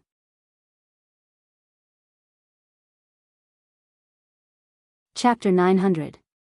Wen Siyuan. Chairman of Beihai, Wen Siyuan. More than a year ago, it was almost certain that it would be very difficult for Wen Siyuan to become the new director. But more than a year ago or even earlier, Wen Siyuan was the candidate that the Southeast Group was going to promote as the new prime minister. If it weren't for the constant turmoil of the Southeast Group and the Wang family of Beihai in recent years, Wen Siyuan would have become the new prime minister without any suspense. With the turmoil of the Southeast Group, there was an obvious vacancy in the position of prime minister, so this position had become the most competitive position at this time. Bai Zhanfang thought about it and glanced at Dongqing Wudi. Dongqing Wudi frowned slightly, deep in thought. "Not bad." Dongqing Hongguang suddenly laughed with some appreciation in his voice. Dongqing Wudi smiled bitterly. It was really good, but it didn't mean that the next thing would be simple. Pushing Wen Siyuan to be promoted would definitely get the strong support of the Southeast Group, and he would also get the Southeast Group's return. Wu Jingmin's matter would no longer be a problem, and Bai Qingxian's position could basically be confirmed. The only thing he had to consider was that after Wen Siyuan entered the cabinet, he would not be easy to deal with in the future. Compared to the aggressive Chen Fangqing, Wen Siyuan's personality was more stable. His foresight might be slightly inferior to Chen Fangqing's, but his ability to control the overall situation was stronger. If Wu Jingmin and Bai Qingxian could become the Deputy Prime Minister and Deputy Prime Minister respectively, the new group would become extremely powerful in the cabinet. However, if Wen Siyuan became the Prime Minister, Wu Jingmin and Bai Qingxian would definitely be greatly constrained at some point. After all, the cooperation between the giant group and the Southeast group was in the honeymoon period, but in essence, it was a mutual benefit. After the election next year, both sides would calm down and the cooperation would naturally end naturally. At that time, the cabinet, whether it was the Southeast group represented by Wen Siyuan or the new group, would constantly check and balance each other, and neither side would be too comfortable. However, promoting Wen Siyuan was the plan with the least resistance. Although it would be troublesome, it was the most acceptable situation for the new group. The problem was, what would Hua Xingyang do if Wen Siyuan became the head of the cabinet? At present, Emperor Dong's palace and the Wang family of Beihai declared war on the prince group. The support of the academics was quite important, so they would also be the final winner. They had to reap their own benefits. Hua Xingyang's arrangement couldn't be too bad. If the most important balance couldn't be achieved, such a transaction naturally wouldn't go smoothly. If that's the case, Hua Xingyang won't have a suitable position. Zhou Yuanshan said thoughtfully. Yes and no. Bai Zhanfang shook his head. Li Huaqing, Dongqing Wudi, Hua Xingyang, Wu Jingmin, Yi Dongxing, Wang Qinglei, Zhou Yunhai, Guo Wentian. After the election, 8 of the 9 directors had been confirmed. Among them, Li Huaqing, Dongqing Wudi, Hua Xingyang, Guo Wentian and Zhou Yunhai were re-elected. Among the 5 people, the positions of Li Huaqing, Dongqing Wudi, and Zhou Yunhai could not be changed. There were only a few positions. If Hua Xingyang did not control the cabinet, he would have very little choice. Zhou Mulan's position in the council could hardly satisfy the academics. To Hua Xingyang, that position was a step backward. Hua Xingyang would not be satisfied with Guo Wentian's position in the National Assembly either. If he couldn't become the prime minister, he would basically have to choose one of the 2 positions occupied by the Wang family of Beihai. Only in this way, along with some other compensations, would there be a possibility of the Academy accepting it. Department of Supervision. Or the Vice President of Human Resources. Those 2 positions were what the Giant Group and the Southeast Group could offer but didn't want to. No matter which position Hua Xingyang took, it would not be less helpful to Li Huaqing than if Hua Xingyang became the Prime Minister. If he became the Vice President, then Li Huaqing and Hua Xingyang would cooperate and hold the personnel power of Zhongzhou State tightly. This influence would not dissipate easily even after he retired. Go to the Department of Supervision? The Department of Supervision was in charge of the violations of all officials in Zhongzhou State. If Hua Xingyang took this position, it meant that the Vice President of Human Resources was someone else. It would probably be Wang Qinglei. In this way, the candidate of the Ministry of Personnel would inevitably be Li Huaqing's confidant.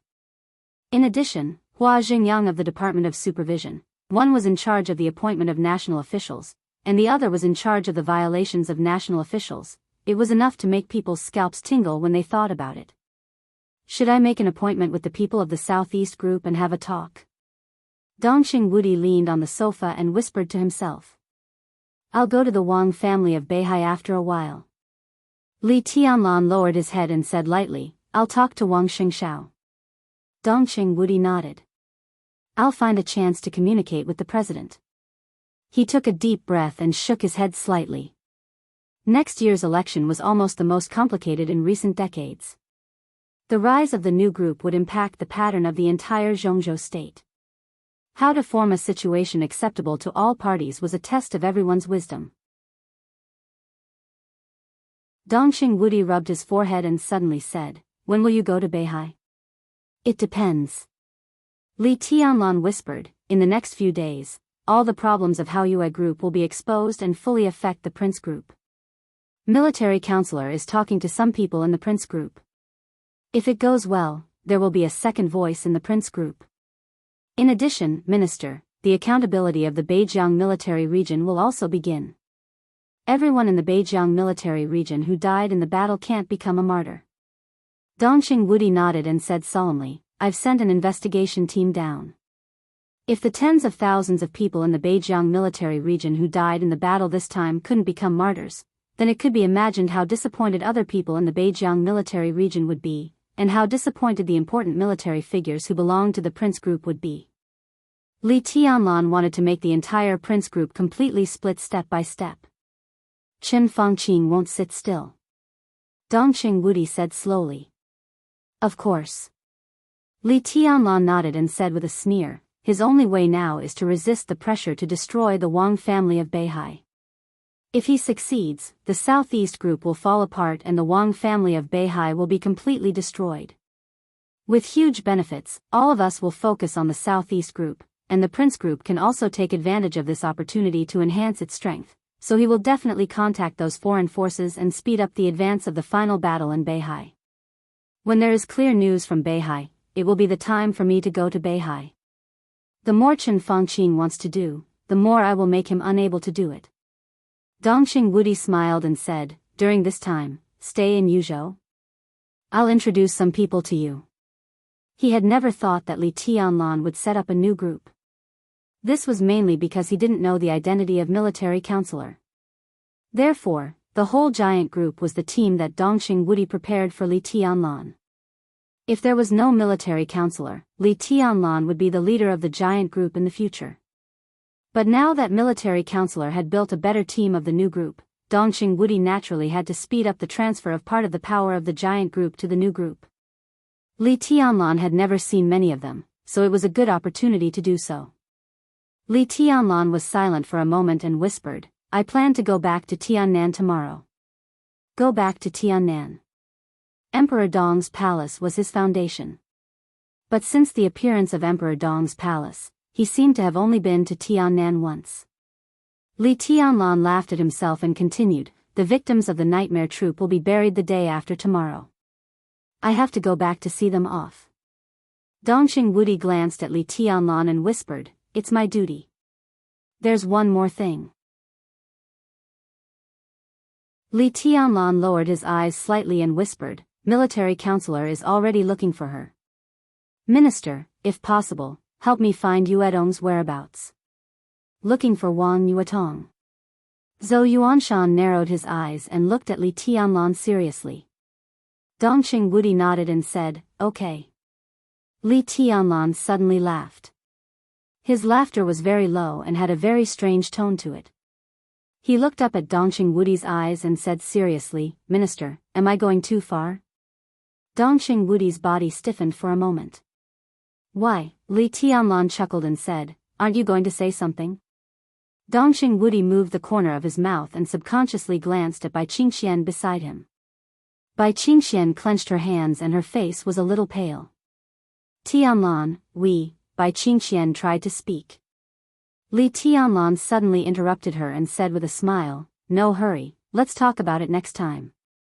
He didn't wait for Bai Qingxian to say anything and turned his eyes to Zhou Yuanshan. Brother-in-law, I want to talk to you alone. Zhou Yuanshan was stunned and nodded. Okay. Let's go out first. Dongxing Wudi forced a smile, stood up and walked out of the study. His pace was a little hurried. Everyone left the study in turn. Only Zhou Yuanshan sat where he was. Bai Qingxian walked at the end. When she passed by Li Tianlan, she wanted to say something but stopped on second thought. Li Tianlan moved his eyes away. Bai Qingxian forced a smile and seemed to reach out to touch Li Tianlan's head. But she finally withdrew her hand and left the study. Zhou Yuanshan watched all this quietly. He looked at Li Tianlan, whose face was a little complicated. Why don't you let them go on? He asked suddenly. Li Tianlan was silent for a long time and then whispered, does it make sense? Yes. Zhou Yuanshan nodded seriously. He hesitated and asked tentatively, "Are you suspecting something?" "Not suspecting." Li Tianlan nodded. "I'm not a fool. I want to know an answer, but suddenly I feel," he paused and whispered, "that's also good." "Well, that's good. That's it." In the living room downstairs, Dongxing Chuchi took her daughter Dongxing Yu out of the stroller and put her beside her. The baby, who was a few months old, had fallen asleep. Qin Weibai, Bai Yuming, and Dongxing Chuchi were sitting on the sofa and chatting. Seeing Dongxing Woody come out first, Qin Weibai and others stood up at the same time. "Minister, where's Tianlan?" Qin Weibai asked softly. Dongxing Woody forced a smile and said softly, "He's chatting with Yuan Shan." Qin Weibai nodded and said yes. Looking at Dongxing Hanguang and Bai Qingxian who came out later, she smiled and said, "I'll wash the fruit for you, Boss Qin." "Little Bai." Dongxing Woody and Bai Qingxian spoke at the same time. They were husband and wife, but they called her by different names. Qin Weibai said and looked back at the two. Dongxing Woody took a deep breath and said softly, "Thank you." Qin Weibai smiled and said nothing. Bai Qingxian came over, took Qin Weibai's hand, stared at her dreamy perfect face, and said softly with a smile, "Stay tonight and chat with me." Qin Weibai hesitated. She wanted to say that it depended on Li Tianlan, but when the words came to her mouth, she nodded and said, "Okay." Dongxing Woody looked away and said softly, "From now on, you and Tianlan will stay in Tiannan and take care of him.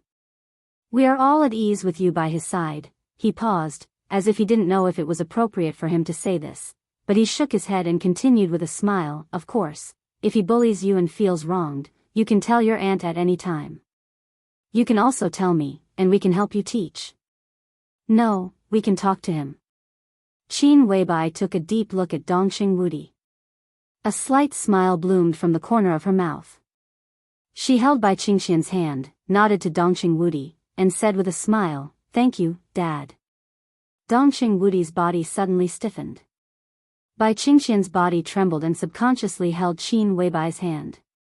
She lowered her head, and her eyes turned red for a moment.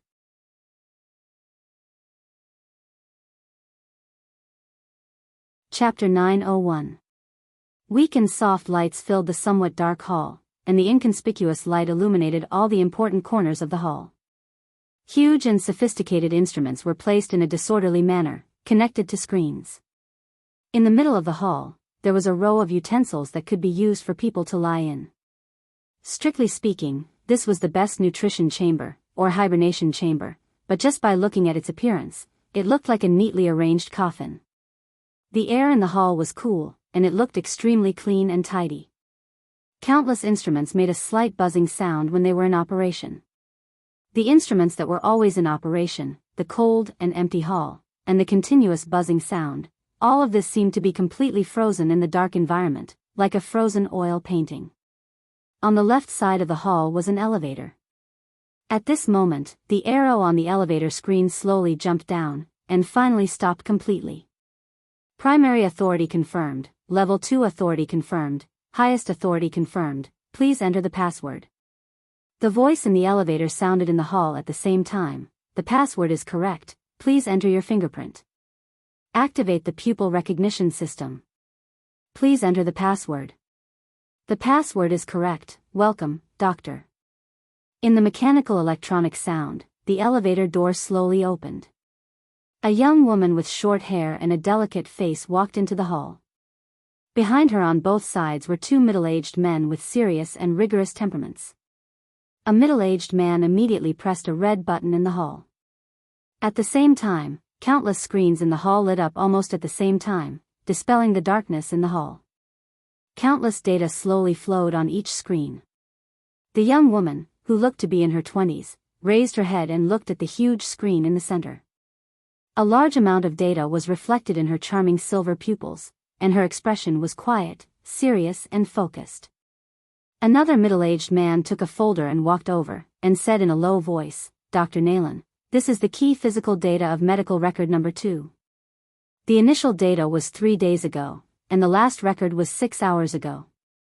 Nayland Shurying, who had short hair and silver eyes, was quiet and focused, took the folder and the pen in the folder. The physical data recorded on the folder were simplified symbols that only professionals could understand. Nayland Shurying drew on the more important symbols with a thoughtful look in her eyes. She quickly browsed through the folder in her hand, walked forward, and arrived in front of a hibernation chamber. The middle-aged assistant turned on the light button of the hibernation pod. Under the faint light, everything in the hibernation pod was immediately presented to Nayland Shurying's eyes. Inside the hibernation chamber was a man who looked thin and short. Perhaps because he had been lying there for a long time, his hair was very long and looked extremely messy. It made his face look even paler. He was lying flat and was completely covered in a large amount of foam. He was so quiet that he looked like a lifelike human specimen. Nayland Shurying looked at him for a while and remained silent. The man in the hibernation pod was so frail and small. Who would have thought that he was a big shot standing at the peak of the dark world before he fell into a coma? They were not at the peak of this era. They belonged to the peak of the Sword Emperor's era. There were chosen ones, half-step chosen ones, and the peak of the invincible realm in that era. His most powerful time was very short, but in that short period of time, he successfully killed Arsis, an expert at the peak of the invincible realm in the state of coronation, killed thousands of the most elite saint warriors of the Vatican, and he had even heavily injured the Sword Emperor, who had almost stepped into the ranks of geniuses. Situ Wanjia. The Vatican might not forget this name for a very long time. Nayland Shurying shook her head slightly and looked at the small screens on the edge of the hibernation pod. His heartbeat was normal, and his breathing was normal. She pressed a button, and an X-ray quickly appeared on an instrument on the other side. Nayland Shurying took the X-ray and looked at it carefully for a while. Then she nodded and said, "His body has basically recovered. Tribulation was sent to Tiannan about half a month ago. Yuzhou had basically determined his physical state, but they still couldn't wake him up. Emperor Dong's palace took the initiative to take Tribulation over and started the deepest level of treatment and observation. All the physical data showed that Tribulation's muscles had returned to normal, and his bones had begun to heal slowly. At present, he was close to the level of a normal person. But he was still unconscious. Nayland Shurying looked at him and was silent for a while. Then she whispered, "Continue to observe."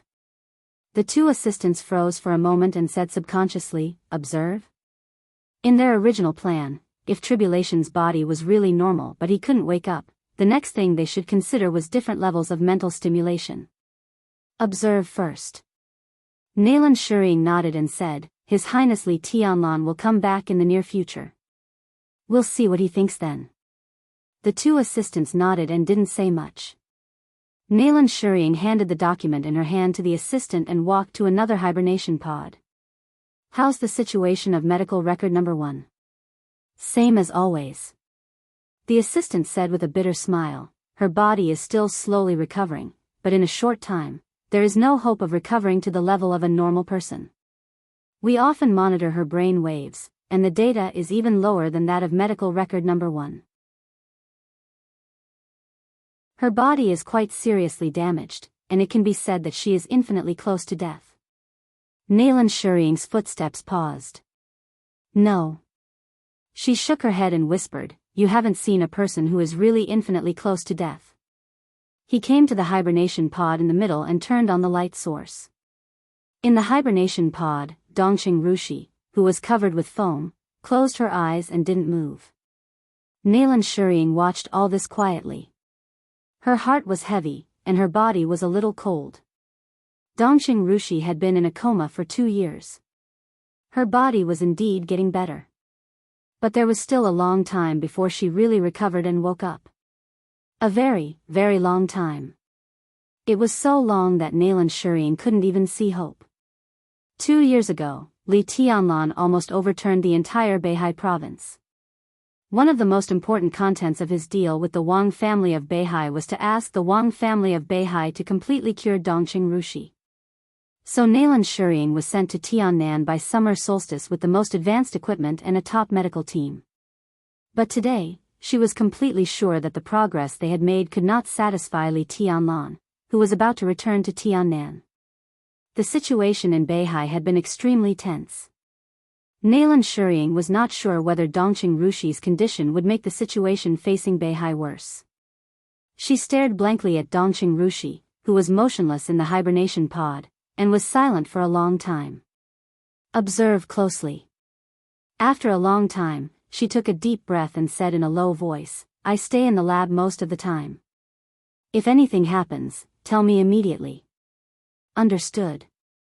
The two assistants spoke at the same time.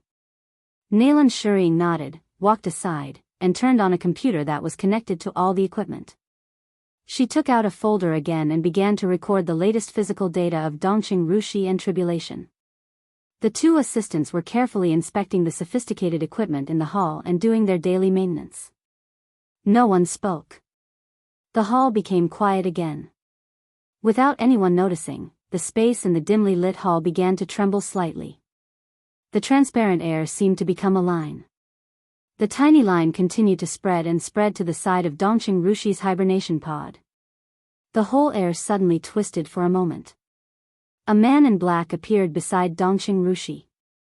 The dense sword energy completely wrapped Dongqing Rushi's hibernation pod, and in an instant, it became an independent space. The fingers of the man in black shook slightly. More sword energy appeared outside the independent space. The sword energy shook the air and quickly turned into another hibernation pod made of pure sword energy. Nalan Shurying unconsciously raised her head and glanced in the direction of Dongqing Rushi. The hibernation pod was still there, and the light was still on. She sighed softly, lowered her head, and continued to copy the data. The man in black stood there quietly, looking down at Dongqing Rushi, who seemed to have no breath of life in the hibernation pod, with a complicated look in his eyes. It was a kind of complicated look that contained countless emotions. Blame, love, helplessness, guilt, and bitterness. He gently put his palm on the hibernation pod, slightly narrowed his eyes, and laughed self-deprecatingly. Why didn't you ever think? Why did Jade Pool give you the silent sword? Why didn't you ever think that it was abnormal for the Dongqing clan to brainwash you again and again for so many years? Silence gave you the destructive power of the invincible realm when you were in the thunder-shocking realm, at the cost of your own life. After so many years of brainwashing, plus silence, how obvious is that? The Dongqing clan just wanted to keep you by his side, to use you as his most powerful safeguard before he grew up. In East Island, I stopped you from drawing the sword for the first time. Didn't you realize something? I'm disappointed, his voice gradually deepened. I'm disappointed in you. Dongqing Rushi, who was in the hibernation pod, didn't move. So stupid, the man in black breathed a sigh of relief and sneered. Your mother betrayed me for you. Why did you do that? You're not even as good as her. You made yourself like this. Who came to see you in the past 2 years? What did you get for lying down for 2 years? If I give you another chance, I don't know if you'll regret it. The man in black stared at Dongqing Rushi deeply and said in a low voice, Is it worth it? If this is a deal, I don't think it's fair. He whispered to himself, and his eyes fell on the heart rate detector screen of the hibernation pod. Looking at the numbers on the screen, he was silent for a long time. I'm disappointed. He spoke again. Dongqing Rushi didn't respond, and she was destined not to give any response. The man in black laughed softly. You're willing to die for him, so he should be willing to die for you. Only in this way, it's fair. He straightened his body bit by bit, and said in a calm voice, I'll send him down and wait for you. What do you say?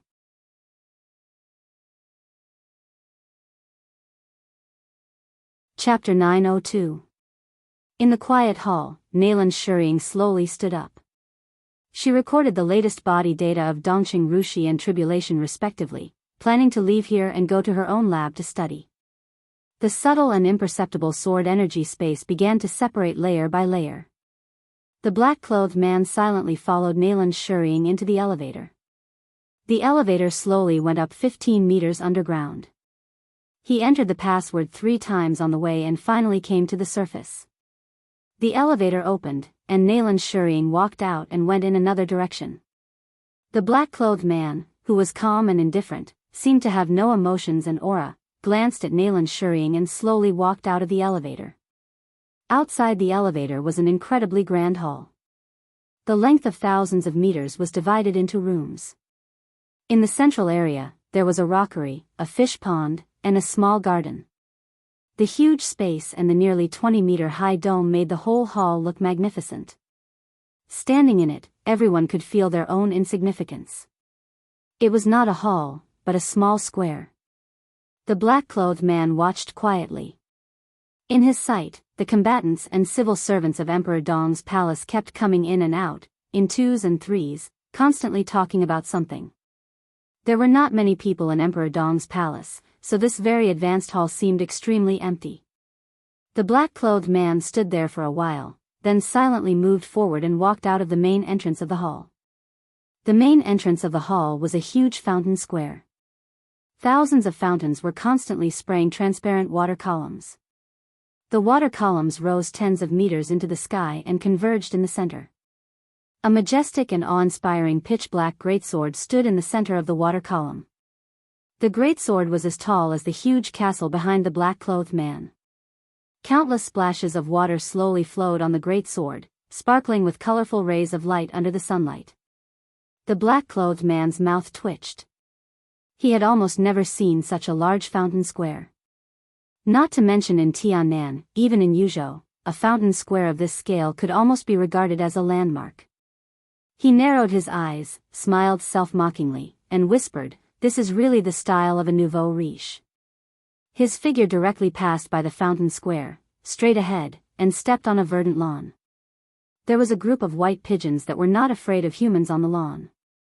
Several young women of Emperor Dong's palace seemed to be feeding the pigeons on the lawn during the break. The white pigeons fluttered their wings and landed on their palms to peck the corn in their palms, causing a burst of crisp and energetic laughter. A large golden retriever lay lazily in the middle of the lawn. Before the man in black could approach, the big dog that was lying lazily in the grass had already straightened its body and was looking straight in the direction of the man in black. The black-clothed man's body suddenly stiffened. He felt awkward and incredulous at the same time. He looked at the golden retriever in front of him, confused. He couldn't understand how the golden retriever had discovered him. The seemingly docile big dog slowly arched its body and let out a low growl, as if it would pounce at any moment. The man in black frowned. The sword chi around him vibrated slightly. The golden retriever's tail suddenly stood up, and its body tensed up to the extreme. "It can't see me, but it can feel the surrounding sword chi?" The man in black frowned. His figure flickered, and he instantly passed by the golden retriever. The golden retriever whimpered and turned around twice. It seemed to be a little confused. It ran around for a while, and it seemed to feel no danger. It whimpered and lazily patted down again. "What the hell is going on?" the man in black muttered to himself. He passed by the lawn and stepped on a wide arch bridge.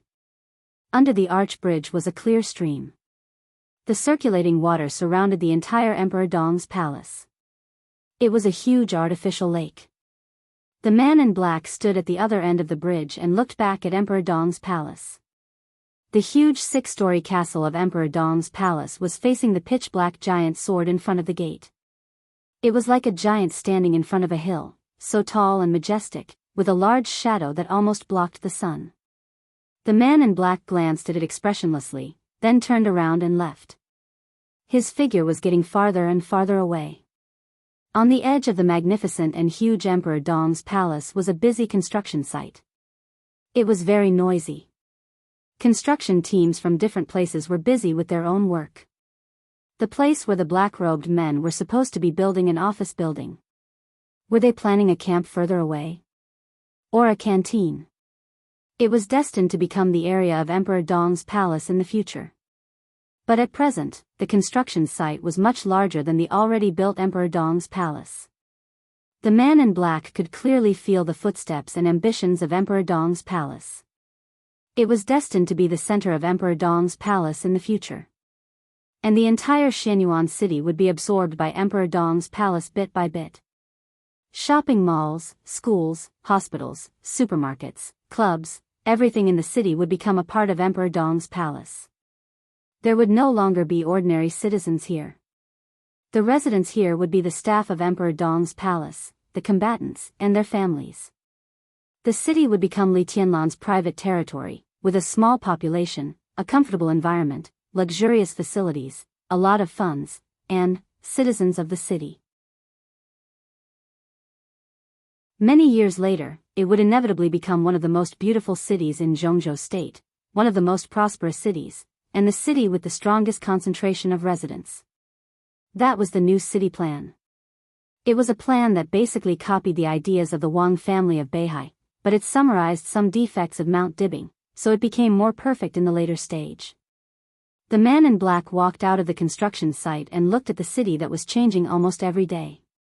He was silent for a long time. That was the scene of his dream. It was also the future that he had fantasized about a long time ago. It was also the future that a wealthy family that could maintain aggression against all forces and countries and unite around a hegemon-level country should have in his mind. He had imagined many times a scene similar to that of Emperor Dong's palace today. But he couldn't do it. Even if he now controlled the Purgatory of Heaven capital.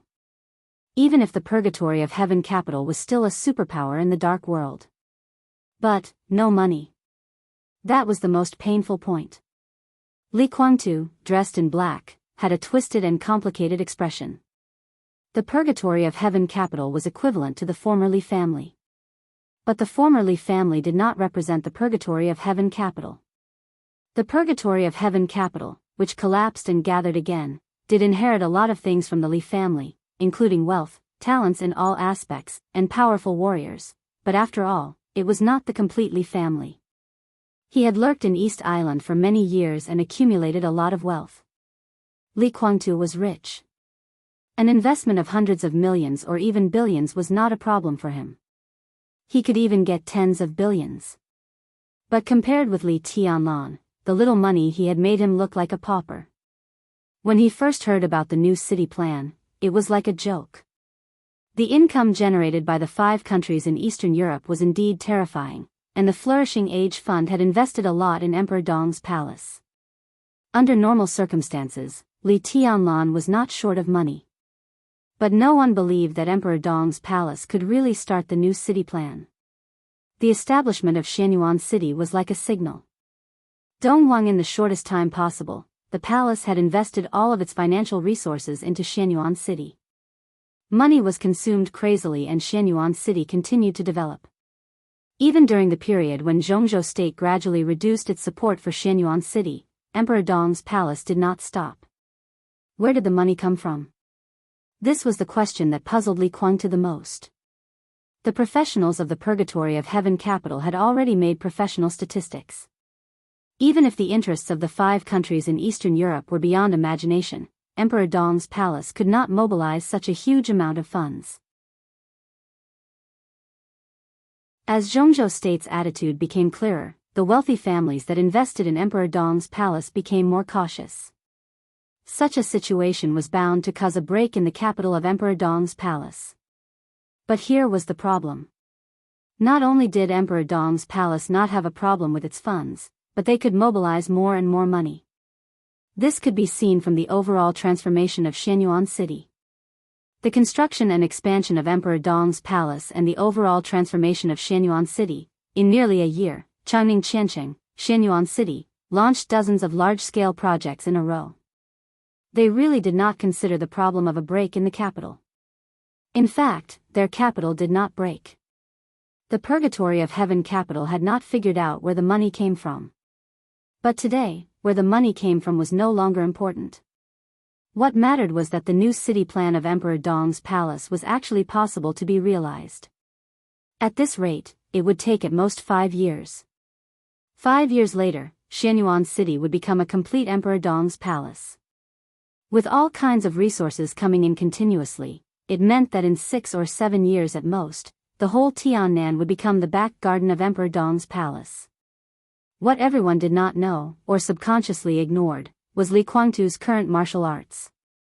To be exact, it was the secret that he suddenly appeared after many years of dormancy. In the past 2 decades, in everyone's impression, the biggest traitor in Zhongzhou state had already fallen. Summer Solstice had resisted Li Guangtu's attack with a murderous weapon at the cost of her martial arts foundation. While destroying the murderous weapon, she had almost completely destroyed Li Guangtu's martial arts foundation. He had completely fallen under the siege of several invincible realm experts and many experts at the peak of the thunder-shocking realm. This was everyone's impression. No one knew that he could recover, lurk in East Island, and set up the Purgatory of Heaven capital. When the Purgatory of Heaven capital first appeared, deity, who could compete with Wang Tianzong, could be said to be brilliant. But except for a few people, no one knew the true identity of deity. His identity was completely exposed in the chaos in Eastern Europe 2 years ago. But with the eternal sword above Mormon's ending Wang Tianzong, that era had come to an end. Maybe someone would pay attention to Wang Tianzong. But there were very few people who paid attention to Li Guangtu. There were even fewer people who paid attention to Li Guangtu's martial arts. Almost no one wanted to know how Li Guangtu could set foot on the peak of the invincible realm when his foundation was almost ruined. The martial arts that Li Guangtu had been exposed to since he was a child was the 24 moves of sword. The 24 moves of sword of the Li family. But it also contained a lot of the strengths of the Wang family of Beihai and the Lin clan's martial arts. All his martial arts foundation had completed a most desperate nirvana when the foundation was almost completely ruined. He embarked on his own path when he was in the worst state. The longevity seal and the immortal seal. The inspiration absorbed from the 24 moves of sword transformed into a new unique technique, which became the key to reshaping his foundation. The most important thing was that he used to have the dragon vein, although it was only a part of the dragon vein. Now, although his dragon vein had inexplicably disappeared, a large amount of vitality was still nourishing his flesh and blood. Powerful recovery ability. Martial arts that reshaped the foundation. All of this meant that no matter how serious his injury was, as long as he was not dead, he could recover faster than others and other experts at the same level. In the chaos in Eastern Europe, he was the first to wake up from a coma. He stayed in Tiannan for 2 years and didn't make a move.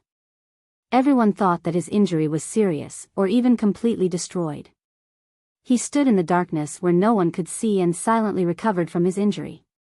His injury was more serious than that of Lin Fengting. But today, his state was even slightly better than Lin Fengting's. Those injuries had not healed yet. But now he was the real #1 expert in the dark world.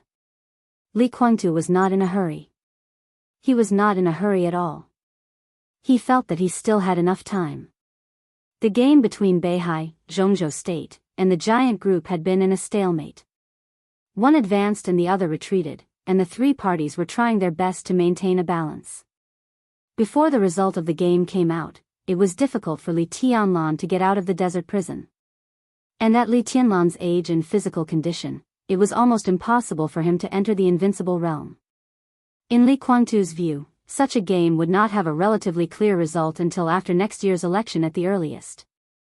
In other words, he had at least a year to keep a low profile and recuperate.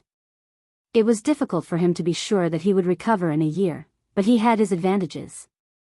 The longevity seal and the immortal seal were enough to make his state better in the next year and further get rid of Lin Fengting, who was also recovering.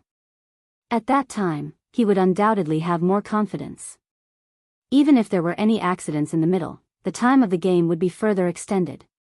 Li Guangtu had already begun to think of ways to intervene in the internal game of Zhongzhou State, intending to create some chaos.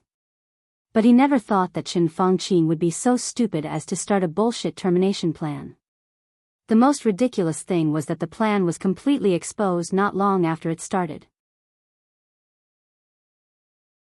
Li Guangtu, who was not mentally prepared, was completely dumbfounded as he watched all of this develop rapidly.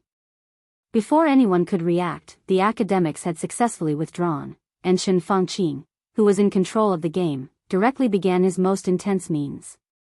He no longer paid attention to the so-called balance, nor did he care about the impact in the future.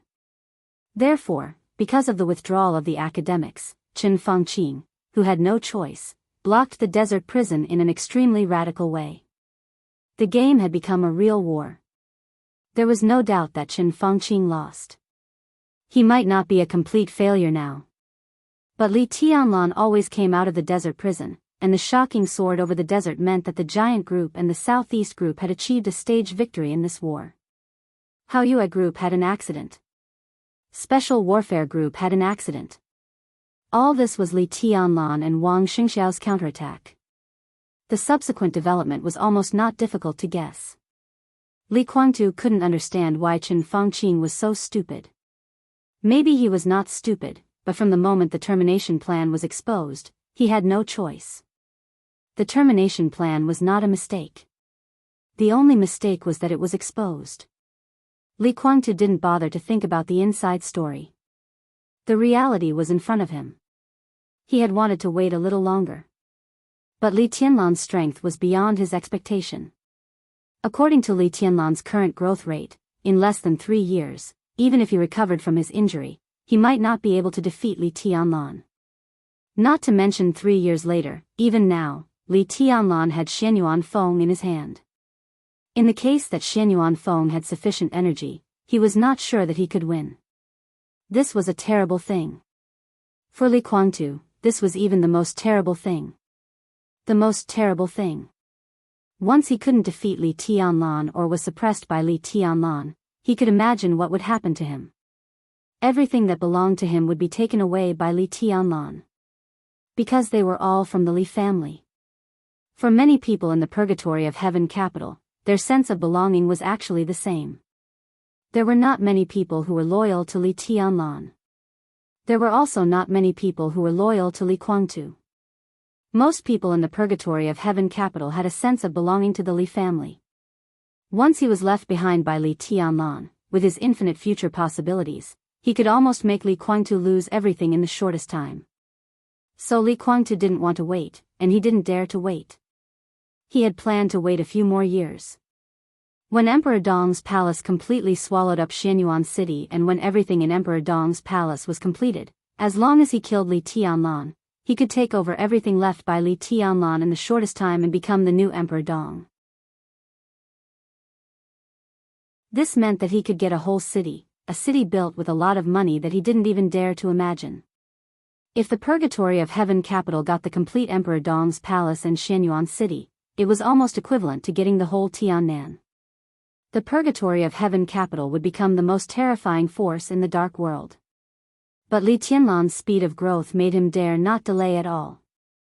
Under the sun, Li Guangtu stood on the edge of the construction site, muttered something to himself silently, and then shook his head. He stood there and waited for a minute. A pitch-black Passat slowly drove over. If it was in Tiannan 2 years ago, it could be said to be an absolute luxury car. But in the current Xianyuan city, it was a completely inconspicuous ordinary car. Li Guangtu sat in the car, rubbed his forehead, and let out a long sigh. How's Moon God? The driver was Daybreak, another invincible realm expert of the purgatory of heaven capital.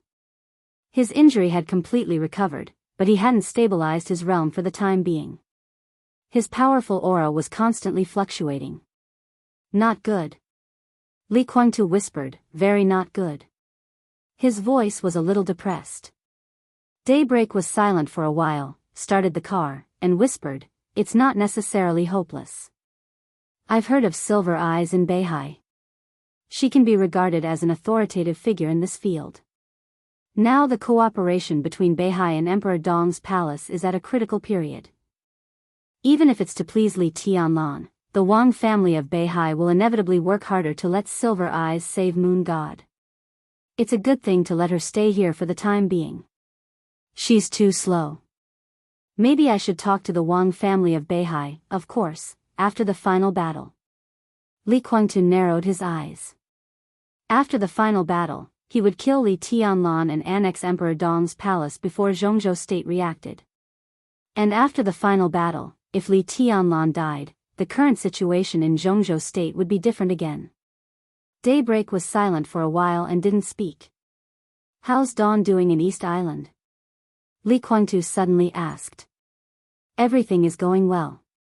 Daybreak nodded. "My Shiranui is very cooperative. At present, Dawn has regained control of Liuhua Palace. In Heaven Capital, our pawns have been activated. At present, we can be sure that in order to recapture the south of Beihai Province, East Island will invest a considerable part of its power in this final battle. Their interior will inevitably be empty. With the cooperation of Liuhua Palace, we can get back part of the power of East Island." Liuhua Palace was a name that had been dim in the dark world for several years. It was also a martial arts force that was as famous as Wuji Palace and Jifeng Sword Training School a few years ago. Shinichi Miyamoto, the palace master of Liuhua Palace, was also recognized as the peak ninja in the whole dark world. He controlled the most elite divine wind force in East Island. In terms of actual power, he was no less than Tianhai Wuji and Yagyu Kurasumi.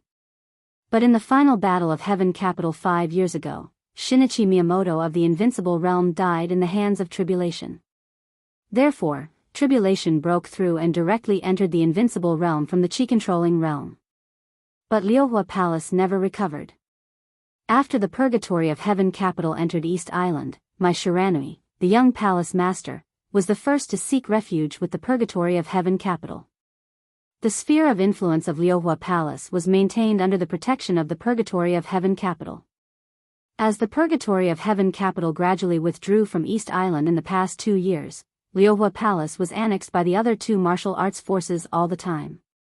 Now there was a chance to establish contact with the Purgatory of Heaven Capital again. My Shiranui, who had no way out, had no chance to refuse. When the final battle takes place, go to East Island and kill all the Tom, Dick, and Harry. I'll see the result of the final battle and consider whether to talk to the Mikado of East Island." Li Kuangtu gently raised the corner of his mouth, and his smile was a little mocking. Daybreak was now an Invincible Realm superior. Together with Dawn and Phoenix, he would come to East Island with the elites of the Purgatory of Heaven Capital. When East Island put most of its power into the final battle, they could sweep everything. After the final battle, in the worst case, the Purgatory of Heaven Capital could regain control of East Island. The best case was to control the Zhongzhou State and the dark world of East Island, unify Tiannan, conquer the underground world of Southeast Asia, and establish a real dynasty. Li Kuangtu looked out of the window. His eyes were extremely bright, like two wildfires burning. Daybreak hesitated and said softly, "East Island won't be a big problem. I can go to Beihai with you." Li Kuangtu was silent for a while, then slowly shook his head and said, "It's not necessary." He was confident enough in his strength. God. Li Tianlan may not be able to take him down with Xianyuan Feng. Daybreak said calmly. Li Kuangtu laughed.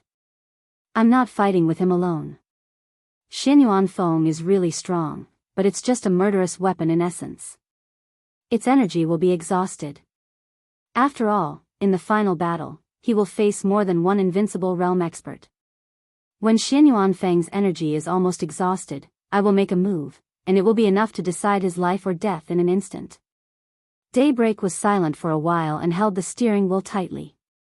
He glanced at Li Kuangtu through the rearview mirror, hesitated, and said softly, "Your Highness."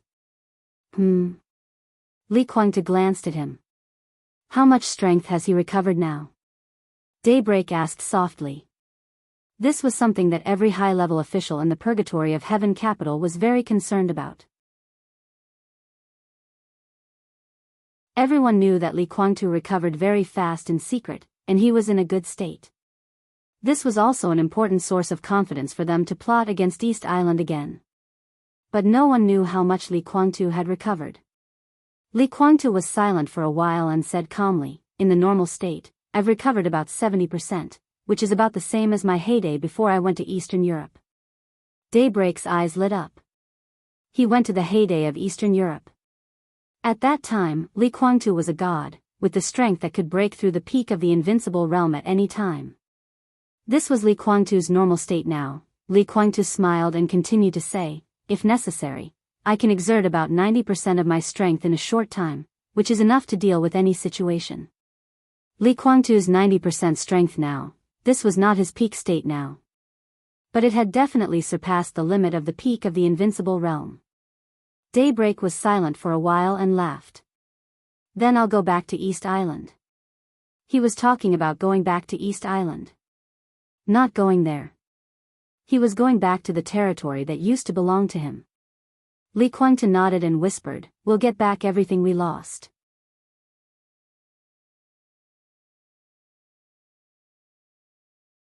Chapter 903. When he walked out of the train station of Shenyuan City, Yuan Lin even thought that he had come to the wrong place. In his initial impression, Shenyuan City should have been a small city belonging to Annan State. After it was split, it became one of the cities belonging to Tiannan State. Tiannan had always been in a state of chaos, with undercurrents surging. It had never been peaceful. This small city, originally called Tunan, was full of destruction, crime, violence, and barbarism. The population here was getting smaller and smaller, and the city was getting more and more dilapidated. Every street and every road in the urban area should be full of decay and depression. This was the Tunan city in Yuan Lin's impression. After Tunan city became Shenyuan City, Zhongzhou State, Emperor Dong's palace, and many wealthy families and investment institutions in Zhongzhou State invested a lot of money here. In various reports, the new Shenyuan City was changing rapidly. Yuan Lin had read many reports submitted to the cabinet. In his impression, the so-called rapid change should just barely get rid of the previous appearance of Tunan City. At most, it should be a little better than Tunan City. It should be almost the same as a county in the inland of Zhongzhou State. At most, it should be a relatively well-developed county. After all, how could a small city with a very poor foundation develop so fast in 2 years? But the moment he walked out of the station, the scenes in front of him suddenly made him a little absent-minded. There were indeed no high-rise buildings like those in Huading, Yuzhou, in Shenyuan City. The buildings here were relatively low, but absolutely did not feel the slightest sense of dilapidation. New. They were all obviously newly built buildings. Every building had a different style, and they were arranged neatly. There was an exaggerated distance between the buildings, but they were not empty. They were all filled with lawns and gardens, and in the middle of the lawns and gardens, there were clean and tidy paths paved with stone slabs, quiet and tidy. Between the buildings on both sides were wide and somewhat incredible streets. The smooth streets stretched all the way to the end of the site. Perhaps it was because the south was relatively warm. Even in winter, flowers were still blooming on the green belt that isolated the sidewalks and driveways. Under the bright sun, the fresh air with almost no industrial pollution blew over. Both the vehicles and the pedestrians in sight were indescribably leisurely. No, it was not leisurely. Yuan Lin was stunned for a long time before he realized the problem. As the first deputy director of the cabinet office and the chief secretary of the prime minister, he spent most of his time in Yuzhou or inspecting various places in Zhongzhou State with Chen Fangqing. He traveled to many places. However, he had never seen a city like Shenyuan City. The biggest difference was the population density. There were very few people in Shenyuan City. It was so little that it was hard to believe. There was no heavy traffic, no dense flow of people. The wide streets, the beautiful city, the fresh air, and the almost cold population made everything in the city look very leisurely. It was an indescribable feeling of comfort. Is this really Tiannan? Tiannan Shenyuan City? Yuan Lin was dumbfounded. He walked out of the station in a daze and walked forward in a daze. Only when the person in charge of receiving him greeted him did he manage to regain his senses. Hello, Director Yuan. I'm Xiao Su from the police department. At the exit, a tall and straight young man wearing gold-rimmed glasses smiled warmly and respectfully reached out his hands to shake hands with Yuan Lin.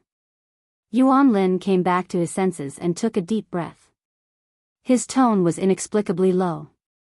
Let's go. Xiao Su nodded and took the luggage from Yuan Lin's hands. She said softly, "The car is in the underground car park." Yuan Lin grunted in acknowledgement and followed little Su down the elevator. The underground car park was also huge and clean with soft lights. There were not many cars parked inside, but it made Yuan Lin a little dazed again. As far as the eye could see, the sparse cars parked in various positions were basically all less than 300,000 yuan. 300,000 yuan was considered a small amount, and there were no less than 500,000 yuan. Yuan Lin looked at the Hyundai in front of Xiao Su. No matter how he looked at it, it felt shabby. This was Shenyuan City. This was Shenyuan City. Yuan Lin blinked his eyes. Everything was like a dream. He sat in the back of the car in silence. The sense of superiority in his heart had disappeared without a trace. The black Hyundai slowly left the car park, out of the station, and drove into the wide streets of Shenyuan City. Yuan Lin quietly looked at everything outside the window. Exquisite buildings, huge spacing, and sufficient greenery. The willfulness of Shenyuan City could be seen everywhere. No country could make such an extravagant urban planning. This was almost not a city, but a luxurious and exquisite huge garden. With such an exaggerated design style, how many people could this city accommodate after it was built? He had seen the urban planning submitted by the Shenyuan City Hall and the cabinet. The new Shenyuan City was about 6,500 square kilometers. Such a city area was not large. Compared with Yuzhou, which was 17,000 square kilometers, the area of Shenyuan City was only a little more than one-third of Yuzhou. But Yuzhou had a population of more than 20 million. What about Shenyuan City? Yuan Lin was not an expert in this area. He could only make a rough judgment. Such a city plan could accommodate at most hundreds of thousands of people. Using more than one-third of Yuzhou to accommodate hundreds of thousands of people, and it was not hundreds of thousands of people. 300,000 yuan? 400,000 yuan? What did it mean? Yuan Lin took a deep breath and said in a low voice, "The development of Shenyuan City is really good." Yes, that's for sure. Only 1/5 of Shenyuan City has been completed. There are 5 districts in Shenyuan City, which are named simply, North, South, East, West, and the city center. Now, most of the places in the city have basically been demolished. Working day and night, the entire Shenyuan City is basically a construction site. We are now in the North District, where the construction has just started. However, the reconstruction of the city center has been completed. Only after going there and taking a look will you know how exaggerated it is. If this goes on, when Shenyuan City is completed, the entire city can almost be said to be a luxury. Hearing this, Xiao Su smiled and said, "But that's the future, Yuan Hall. Everything that you can see now is equivalent to 1/5 of Shenyuan City." Only after a while, Yuan Lin whispered to himself, "Where does the money come from? That's what our team leader wants to know." Little Su shrugged. Yuan Lin did not speak anymore. He seemed to be trying to figure out the source of the money of Emperor Dong's palace. He was Qin Fangqing's secretary. Qin Fangqing was the prime minister, and the main person in charge of the financial department of Zhongzhou State must be his confidant. Zhongzhou State still attached great importance to the construction of Shenyuan City. In the past 2 years, there had been 3 appropriations, totaling nearly 40 billion yuan. But this number was obviously not enough to build a city with almost nothing. Judging from the current situation, it was not nothing at all, but Emperor Dong's palace didn't want anything at all, and even spent money to demolish and rebuild the original foundation. 40 billion yuan was not even enough for the most basic construction. Plus the interests of the 5 Eastern European countries, and the investment of the wealthy families, Yuan Lin did not think that Emperor Dong's palace could build such a city. A city that could be described as a luxury.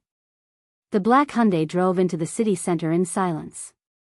Yuan Lin watched quietly, and his heart became more and more numb.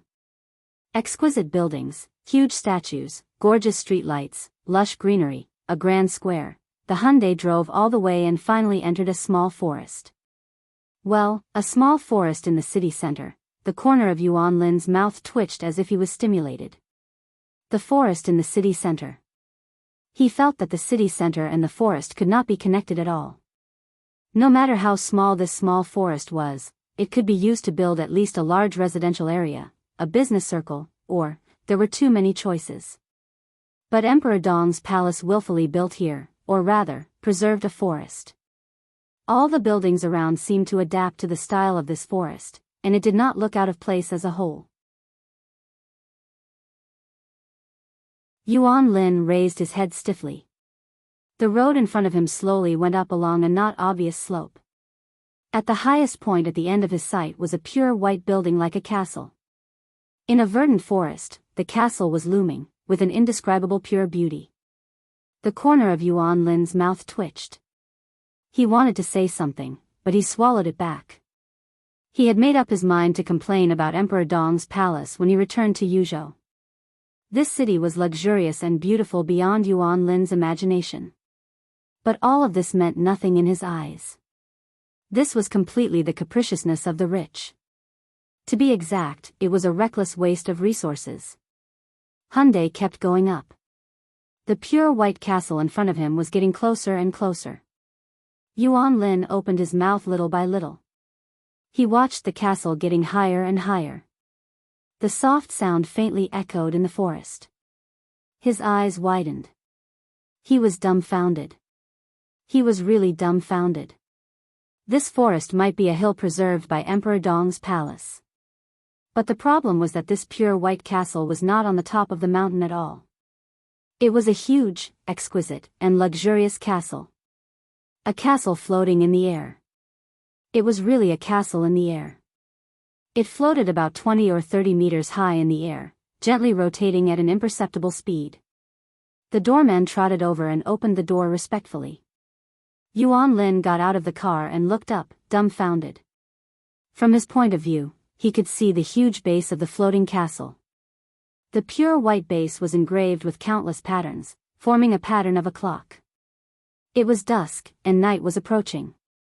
The base of the castle was shining with gorgeous light, illuminating the whole top of the mountain dreamily. What was this?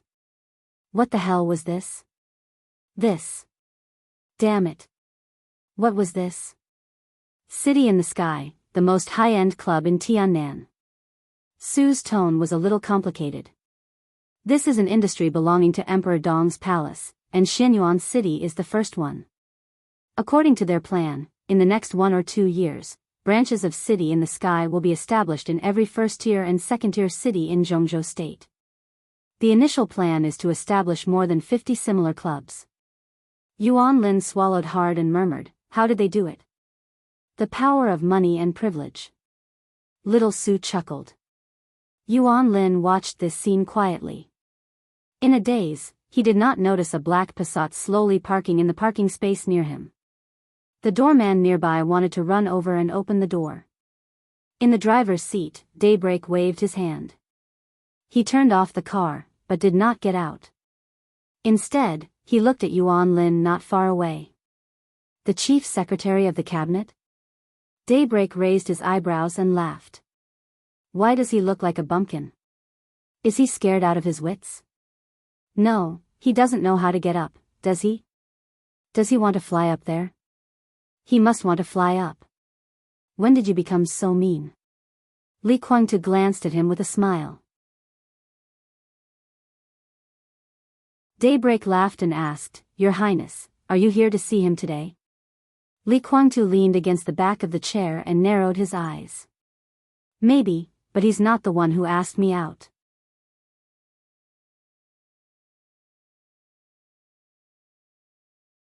Chapter 904. The City in the Air. The most high-end clubhouse in Xianyuan City. As the Prime Minister's chief secretary, Yuan Lin was not a real bumpkin. He had been to so many so-called high-end clubhouses, but he had never seen such a bluffing clubhouse. It was a real floating castle. The whiteness was not dry, but a kind of warm and soft white that seemed to reflect light. The flickering light under the base of the castle was indescribably gorgeous in the gradually falling night. Yuan Lin was silent for a long time before he whispered, "How does it fly?" It's an optical illusion. Xiao Su whispered with a smile, under the castle is a new type of alloy, which has introduced the most advanced optical camouflage technology of Zhongzhou State. The alloy is mixed with a lot of invisible materials. The whole castle is basically made of white marble, which can provide a stable light source. The interior is reinforced by superalloys. In this state, whether it is day or night, the invisible alloy below can remain invisible, so it looks like this castle is floating in the air. They are really daring, Yuan Lin said with difficulty. The most advanced optical camouflage technology of Zhongzhou State was the technology of the Dongqing clan. It was still a secret and was basically used on some cutting-edge weapons. But Emperor Dong's palace used it to build a clubhouse. Even if they dare to think, they need money. This castle, together with nearly 5 tons of alloy below and some technology, cost more than 700 million. And there is a reason for this height. The height of the castle is 22 meters, which is just beyond the attack limit of ordinary chi-controlling realm and ice-condensing realm experts. There is also an automatic weapon system in the alloy below the castle. If it is fired at full force, enough firepower can even suppress a thunder-shocking realm expert for a short time. The security guards inside are all elite selected by Emperor Dong's palace. They rotate regularly. This clubhouse can be said to be the safest place in Xianyuan City, except for Emperor Dong's palace and the city hall. The membership fee is 100 million in the first year, and after a strict inspection, it is 30 million every year. Xiao Su shook his head and sighed with emotion. 100 million. Yuan Lin gritted his teeth. There was no club in Zhongzhou State or even the whole world that dared to ask for an entrance fee of 100 million yuan. Moreover, there was an annual fee of 30 million after that. Xiao Su narrowed his eyes and nodded.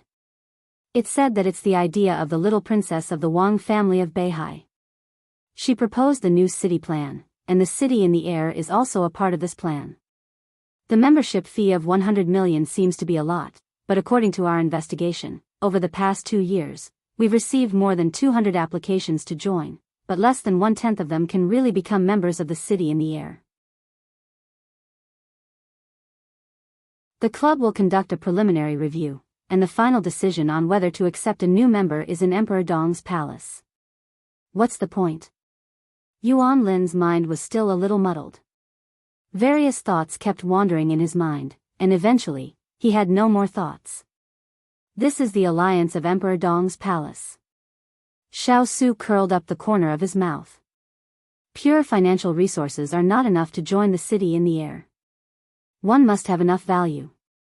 Emperor Dong's palace will gather all the members together to achieve a state similar to sharing resources, thus forming a diverse alliance. This is just the first club. Emperor Dong's palace plans to spread the city in the air all over the country. At that time, it may be divided into first-level clubs, second-level clubs, or even third-level clubs. Different levels have different thresholds, forming one interest circle after another around Emperor Dong's palace. The alliance of all levels will continue to run and create endless benefits for Emperor Dong's palace. Under such circumstances, the annual membership fee is not worth mentioning at all, because everyone can earn back several times or even dozens of times. Yuan Lin's expression changed. He was shocked and angry, and he said in a hoarse voice, "This is tantamount to squeezing the resources of Zhongzhou State to create benefits for Xianyuan City. If this alliance is big enough, it's almost equivalent to invasion. Xiao Su turned his head and glanced at Yuan Lin. His eyes were sharp and calm. It can't be regarded as invasion. He lowered his voice and said softly, unless Hall Yuan regards Emperor Dong's palace as the enemy of Zhongzhou State. Yuan Lin's expression suddenly froze for a moment. Xiao Su took a deep breath and said no more. He took out a badge from his pocket and took Yuan Lin a few steps forward. The light at the base of the castle shrouded their bodies. The exquisite badge also shone. Under Yuan Lin's dumbfounded expression, a crack suddenly appeared in the empty air in front of him. The crack grew bigger and turned into a door. At the door was a simple but not monotonous grand hall. A row of young girls in uniform smiled sweetly and said, "Welcome." Yuan Lin walked in silently and entered the elevator. The elevator went all the way up and officially entered the club. Yuan Lin, who was dazzled along the way, was led into a private room by a waiter. In the private room that looked like the study of a great European aristocrat in the Middle Ages, a middle-aged man with a cold face was looking at a notebook in front of him and typing quickly on the keyboard. He was obviously very familiar with Yuan Lin. When he heard the door open, he just glanced at it casually, nodded and said, "Sit down," and then continued to busy with the work at hand. Xiao Su poured a cup of tea for Yuan Lin and quietly left. Yuan Lin picked up the teacup and took a sip. In the rich tea fragrance, he finally regained his calmness. In the intensive typing sound, Yuan Lin glanced at him and asked, "Dahai, are you a member here?" "To be exact, I'm the first batch of members." Lu Dahai responded with no expression. They were college classmates, and they slept in the same dormitory. There was no need for any courtesy after many years of friendship. He shook his hand, picked up the teacup in front of him and took a sip. He sighed and said, "There are a total of 18 members in the city in the sky. I'm the first batch and the last one. To be exact, this place is not mine, but the cabinet's. I'm just using it temporarily." "Have you paid?" Yuan Lin raised his eyebrows. "Of course." Lu Dahai sneered, "A total of 100 million. It's a special fund approved by the cabinet. Xianyuan City is very confident now, so it's natural to collect money. You have a lot of resentment." Yuan Lin said with a smile, "The cabinet pays for you to come here and enjoy. What are you dissatisfied with?" Lu Dahai typed a line of words on the keyboard. He seemed to be dissatisfied and then deleted it completely. He clicked the save button, turned off the computer, picked up a lot of materials, and sat on the sofa opposite Yuan Lin. "It's not resentment." His voice was low and dull, to be exact, it's dissatisfaction and a little fear. He opened the drawer and took out a box of free top-grade cigars provided by the club. He didn't speak for a long time. "Tell me the details." Yuan Lin glanced at him and said slowly. Lu Dahai was a typical scholarly cadre. Although he had a good relationship with Yuan Lin, such a person would basically not be assigned to any group and become a confidant of a group. He didn't have a specific position in the cabinet. He was an investigator at the level of deputy governor. And in the past 2 years, Lu Dahai spent most of his time in Tiannan. To be exact, he was in Xianyuan City. He formed a research group with elites drawn from various departments. From the beginning to the present, they had been doing research in Xianyuan City. Some extremely important materials that didn't involve the secrets of Emperor Dong's palace were basically provided by Lu Dahai to Zhongzhou State. Obviously, Emperor Dong's palace also knew this. They didn't oppose or support the arrival of Lu Dahai, who didn't have the mark of a group. They completely pretended not to see him. In the past century, Lu Dahai had submitted more and more reports to the cabinet. In the beginning, he submitted 1 document a month, but now he submitted 3 or 4 documents a month. Basically, he submitted 1 document a week. Yuan Lin had 2 purposes for coming here this time. First, he wanted to secretly meet with a big shot in Tiannan on behalf of Chen Fangqing. Second, he wanted to contact Lu Dahai and learn more about the current situation of Xianyuan City. Xianyuan City, Lu Dahai lit the cigar. In the smoke, he thought for a long time seriously and said slowly, "In the past 6 months, Xianyuan City has changed a lot. Everything you see now is basically built in the past 6 months. The city plan of the city hall has been submitted to the cabinet. It's only a part, not the whole. I've already said this in the report. Half a year ago, Xianyuan City was always being demolished. Except for the construction of Emperor Dong's palace, they only built an area near the city hall. I collected some relevant information and intelligence and carefully observed some investors who entered Xianyuan City. Then I asked Xiao Wang to make a relatively simple model, which can roughly analyze the financial resources of Emperor Dong's palace. Xiao Wang, you should know that I'm a senior investigator of the Ministry of Finance and I'm very professional in this aspect. Judging from the financial resources of Emperor Dong's palace half a year ago, their construction of Shenyuan City was relatively normal. That kind of construction speed allowed them to keep some relatively abundant funds. Lu Dehai took a puff of the cigar and said, but the situation suddenly changed half a year ago. The city hall began to introduce all kinds of projects. The urban planning images were thrown out as if they had been prepared for a long time. The whole city was being demolished. The downtown area near the city hall changed day by day. Famous designers from all over the world were running to Shenyuan City. They gathered to design different buildings, streets, and greenery. The young mayor Ning of Shenyuan City said in an interview that he wanted the whole Shenyuan City to be a luxury. A large amount of money has been spent. Let me give you an example. Shenyuan City has been developing for 2 years. In the past 6 months, they have spent more money than the previous 1.5 years. Their expenditure is about 6 times more than the previous 1.5 years. In the past 6 months, some wealthy families have reduced the amount of investment in Shenyuan City under some pressure. The transfer of interests from the 5 countries in Eastern Europe has not increased significantly. Zhongzhou State has not allocated funds to Shenyuan City either, so where does the money come from? It's not a little more money out of thin air, but hundreds of billions of yuan out of thin air. According to the current situation, it may be more than hundreds of billions. Because the transformation of Shenyuan City is getting faster and faster, Emperor Dong's palace doesn't seem to worry about the lack of money at all. Such a huge amount of money means that there must be more than one top consortium behind Emperor Dong's palace supporting the development of Shenyuan City. Lu Dehai hesitated, and his voice was a little complicated. What I worry and fear most is whether the wealthy families secretly supporting the finance of Emperor Dong's palace and Shenyuan City are the wealthy families of Zhongzhou State. His voice was a little hoarse. If they are not, will the built Shenyuan City still be the Shenyuan City of Zhongzhou State? Yuan Lin was shocked and looked up at Lu Dehai.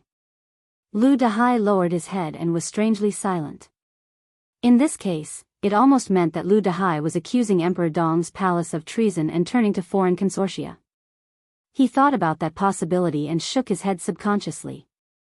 Could it be the Wang family of Beihai? They definitely have the strength to do so. The financial situation of the Wang family of Beihai is very stable, and there has been no fluctuation in the past 2 years.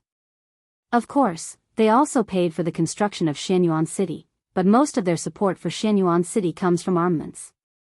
We can't rule out the possibility that the Wang family of Beihai secretly supports Emperor Dong's palace, but it's unlikely.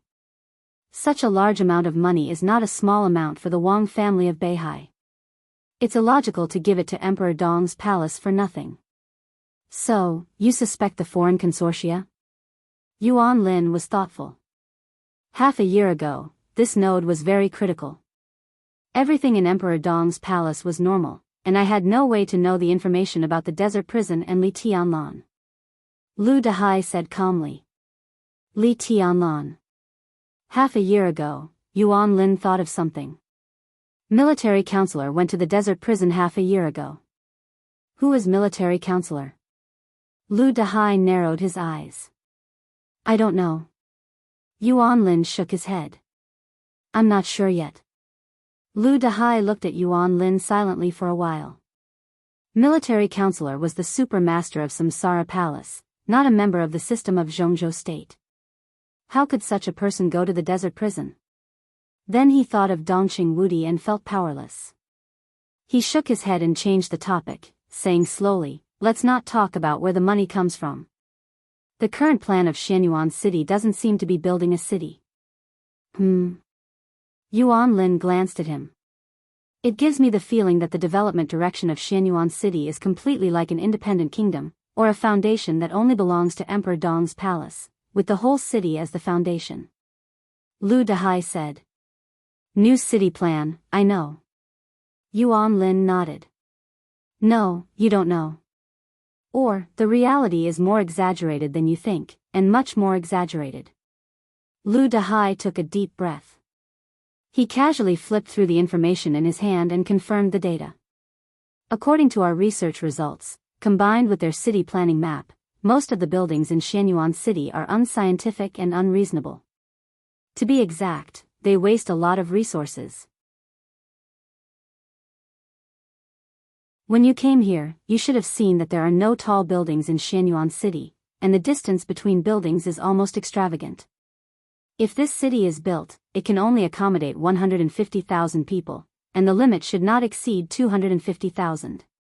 Compared with Yuzhou, the area of Xianyuan City can accommodate at least 8 to 10 million people, but here, the limit is only 200,000 people, which means that one person in Xianyuan City occupies the living space of dozens of people in Zhongzhou State.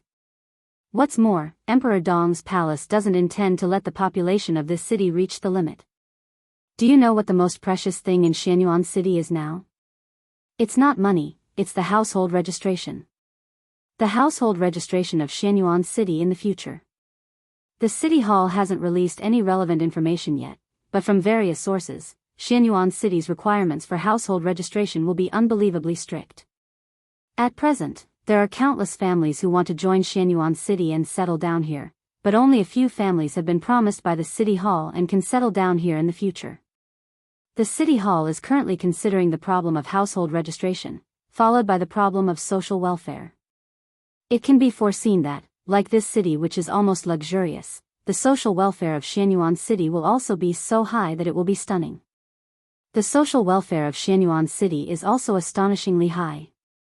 Because of the small number of people in Xianyuan City, there are only a few 100,000 or 200,000 people in Xianyuan City. With the financial resources that Emperor Dong's palace has shown right now, they can even afford to live for free. Lu Dehai paused and suddenly said, "Do you know what this means?" Yuan Lin's face was gloomy. He nodded and said, "It means that Emperor Dong's palace hasn't considered things outside of Xianyuan City, including Zhongzhou State. Emperor Dong's palace first considers the environment of Xianyuan City and Tiannan, and then Zhongzhou State." He narrowed his eyes and said coldly, "The wolf's ambition is as clear as day." Some insider information shows that in the future, to join the household registration of Xianyuan City, one must first become a part of Emperor Dong's palace. That is to say, outsiders are not welcome here. In the whole city, in the long run, even in the whole province, as long as one is from Tiannan, he must be a member of Emperor Dong's palace. This should be a recent change made by Emperor Dong's palace, not the original part of the new city plan. It may come from the military counselor of Samsara Palace, or the new patriarch of the Lin clan. It may also be Li Tianlan's own idea. They have learned from the game between Zhongzhou State and the Wang family of Beihai. Emperor Dong's palace wants to completely turn Tiannan into a part of itself. It's naked, not as subtle as the Wang family of Beihai. A province. Everyone is a member of Emperor Dong's palace. At least one of their family members will work in Emperor Dong's palace. Emperor Dong's palace will build the best city, the most luxurious conditions, the highest social welfare. All of this is like a dream. If this scene is maintained, many years later, people in Tiannan province will be immersed in this kind of life. They will be used to it. When Zhongzhou State treats Emperor Dong's palace like the Wang family of Beihai, what will happen to the people in Emperor Dong's palace whose best living conditions are destroyed? Yuan Lin's body trembled slightly. Lu Dehai's voice was a little difficult. Put yourself in their shoes, they will tear up all those who want to destroy their living environment like madmen, regardless of life or death, regardless of the consequences, at all costs. Yuan Lin suddenly felt a bone-chilling coldness. There was a long silence in the private room. Yuan Lin took a big drag on his cigar and reached out to take a pile of documents in front of Lu Dehai. "It's a worthwhile trip." He forced a smile, sorted out the documents, and solemnly said, "When I go back, I will give these to the Prime Minister as soon as possible." Lu Dehai nodded and asked in confusion, "Aren't you going back now?" "I made an appointment to meet someone here." Yuan Lin smiled, looked down at his watch, and said, 10 minutes left." Lu Dehai immediately understood what he meant. He nodded and said, "Got it. I'll go first." Yuan Lin stood up with a smile and walked him to the door. Then he reached out to hold his old classmate's hand and said softly, "Thank you." After a pause, he continued with a smile, "But your time in Tiannan shouldn't be too long." Lu Dehai smiled and turned to leave. Yuan Lin stopped smiling and returned to the private room with a heavy heart. He picked up the pile of documents and read them carefully. What he didn't want to admit was that there was a touch of fear in his heart. For him, the stronger Emperor Dong's palace was, the brighter the future would be, and the gloomier his future would be. He was different from Lu Dehai. He was different from most people. He was Chen Fengqing's secretary. It had been less than 24 hours since Li Tianlan came out of the desert prison. Chen Fengqing had lost 3 immediate family members. Chen Lijuan even died in front of him. The bloody and fierce aura came to him with a strong desire for revenge. Yuan Lin could clearly feel the danger and tragedy. Emperor Dong's palace, the Wang family of Beihai, and the Prime Minister. The 3 parties were really at each other's throats now. If Chen Fengqing failed, it could be foreseen that Yuan Lin's future would be bleak. This was the best result. If there was a little mistake, not to mention a bleak future, it would be a problem whether he could live or not. Yuan Lin lowered his head and carefully studied the documents in his hand. His body trembled slightly, and he gritted his teeth. "You're scared. And very angry. Does this mean that you have no confidence in the next development of the situation?" A voice with a faint smile suddenly sounded. Yuan Lin's body suddenly shook, and he raised his head reflexively. "Who?" There was a familiar sound of wind in the private room. Yuan Lin almost instantly thought of the heavy snow in front of the cabinet office. It was an extremely fierce wind and an extremely sharp edge. The invisible wind in front of him was not as sharp as that, but it was much heavier. He thought of Chen Lijuan's body with thousands of penetrating wounds. Yuan Lin's face was pale, and there was some panic and despair in his eyes. A figure quickly outlined in the seat where Lu Dehai had sat. This was a figure that looked slender and tall. There seemed to be some fluctuations wrapped around his whole body, like starlight or clouds. No one could see his face clearly. He sat opposite Yuan Lin. Yuan Lin could vaguely see that he was smiling. He smiled and nodded, seeming to be very polite. "I'm just a lobbyist." Night fell. The shining light of the city in the air became more and more magnificent and dreamy. The Passat was still parked there. Daybreak leaned against the seat, listening to the music, and closed his eyes to rest. Li Guangtu gently tapped the edge of the window, thinking about something. The heavy and violent wind blew from a distance, all the way into the city in the air. Daybreak instinctively opened his eyes, and his eyes were alert. "He's here," Li Guangtu said faintly. Daybreak frowned, thinking of the wind just now, and whispered, "It's a little strange. It's not his real body." Li Guangtu shook his head. His fingers were still tapping the edge of the window. One after another, transparent sword chi slowly spread out along the window, constantly extending upward and entering the city in the air. The space in the box was twisted silently. There was no sound of wind. The air twisted into a vortex at a speed visible to the naked eye. The vortex kept spinning, and it became more and more scattered. Countless scattered lines outlined Li Guangtu's figure, which looked more and more real. Yuan Lin was stunned, then stood up and said respectfully, "Your Highness." Li Guangtu raised his head and looked at Yuan Lin quietly. After a while, he nodded slightly and said casually, "Sit down." Yuan Lin seemed to have adapted to the unusual way the 2 guests appeared, and slowly sat down. "It's not you who asked me out." Li Guangtu glanced at Yuan Lin, and then his eyes fell on the cloud of starlight in front of him. It was a cloud of starlight that even he could not see through. "It's me who asked you out." In the cloud, His Majesty smiled sincerely. "I have a lobbyist, Your Highness. Since you are here, you might as well listen to what he has to say. The price offered by the Prime Minister of Zhongzhou State is generally not low. If you can reach an agreement directly, I am willing to keep silent throughout."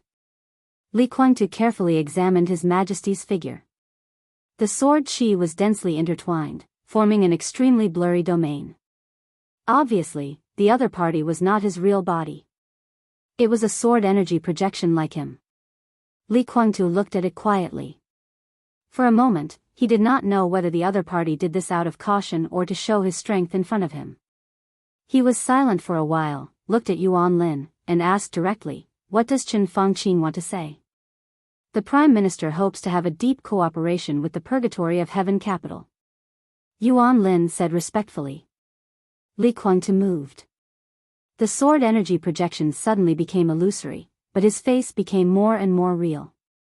For example, Yuan Lin could not adapt to the other party's straightforward rhythm.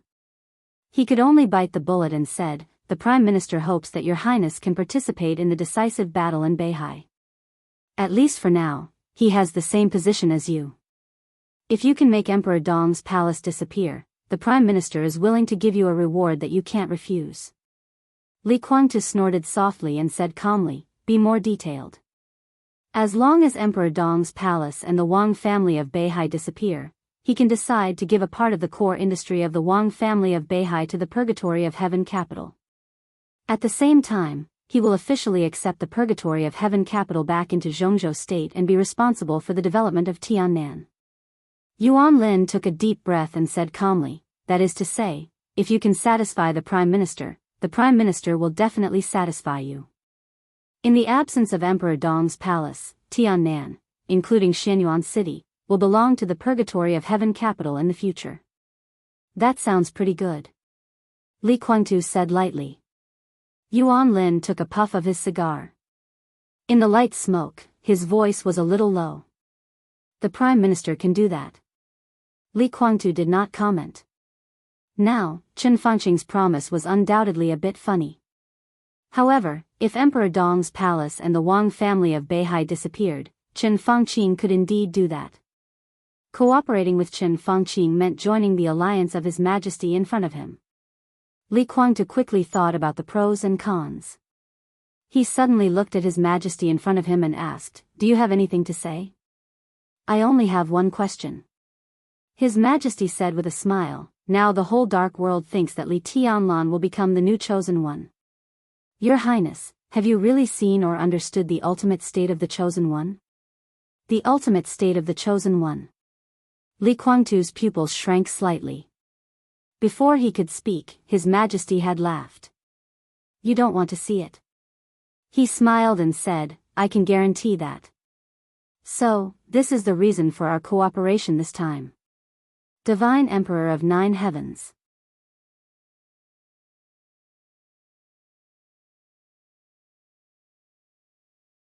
Chapter 905. Li Kuangtu quietly looked at His Majesty in front of him and remained silent for 5 minutes. The extreme state of the chosen one. For him, this was an extremely strange word. The chosen one was the chosen one. This was not a realm, so where did the extreme state come from? He took out a cigarette from his pocket and pulled out one. Yuan Lin subconsciously handed him a cigar with both hands. His Majesty's eyes narrowed, a little playful.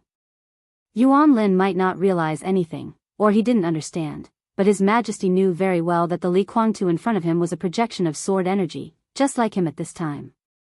A projection actually took out a cigarette from his pocket? He thought of Tribulation, who was superb in the shadow domain and could even be said to be at the peak. It was rumored that Tribulation was Li Kuangtu's student at the beginning. That was to say, the Li Kuangtu in front of him had changed from the initial projection to the real body? It was a silent transformation. His Majesty didn't even notice it. Based on this alone, he could roughly judge the degree of Li Kuangtu's recovery. Was such a move a deterrent from the other party to him? Or a warning? Li Kuangtu waved his hand, stubbornly lit the cigarette in his hand, took a deep breath, and said in a low voice, "Extreme state?" There was obvious doubt in his eyes. "That's the extreme state." His Majesty nodded affirmatively. The most invincible person is in the most perfect state. The corners of Li Kuangtu's mouth twitched, and his eyes clearly said, "Don't talk nonsense with me." Thick smoke came out of his mouth, and his smile was a little playful. I've been to Eastern Europe, but I didn't see you in Mormons. His meaning was obvious. In the past 100 years, it could even be said that after the ancestors of the Wang family of Beihai and the Lin clan, the only one in the whole dark world who could be called the Chosen One was Wang Tianzong. This title was not a clear realm, but a powerful and invincible dominating power that could completely sweep everything. Wang Tianzong's performance in Mormons fully deserved this. He, Li Shi, and Lin Fengting were no match for Wang Tianzong together. Without the eternal sword, Li Guangtu had reason to believe that Wang Tianzong in that state might not be a match for Wang Tianzong even if he was besieged by a few more people, or even if all the experts at the peak of the invincible realm in the dark world attacked him together. Such an invincible realm was called the Chosen One, and Li Guangtu recognized it.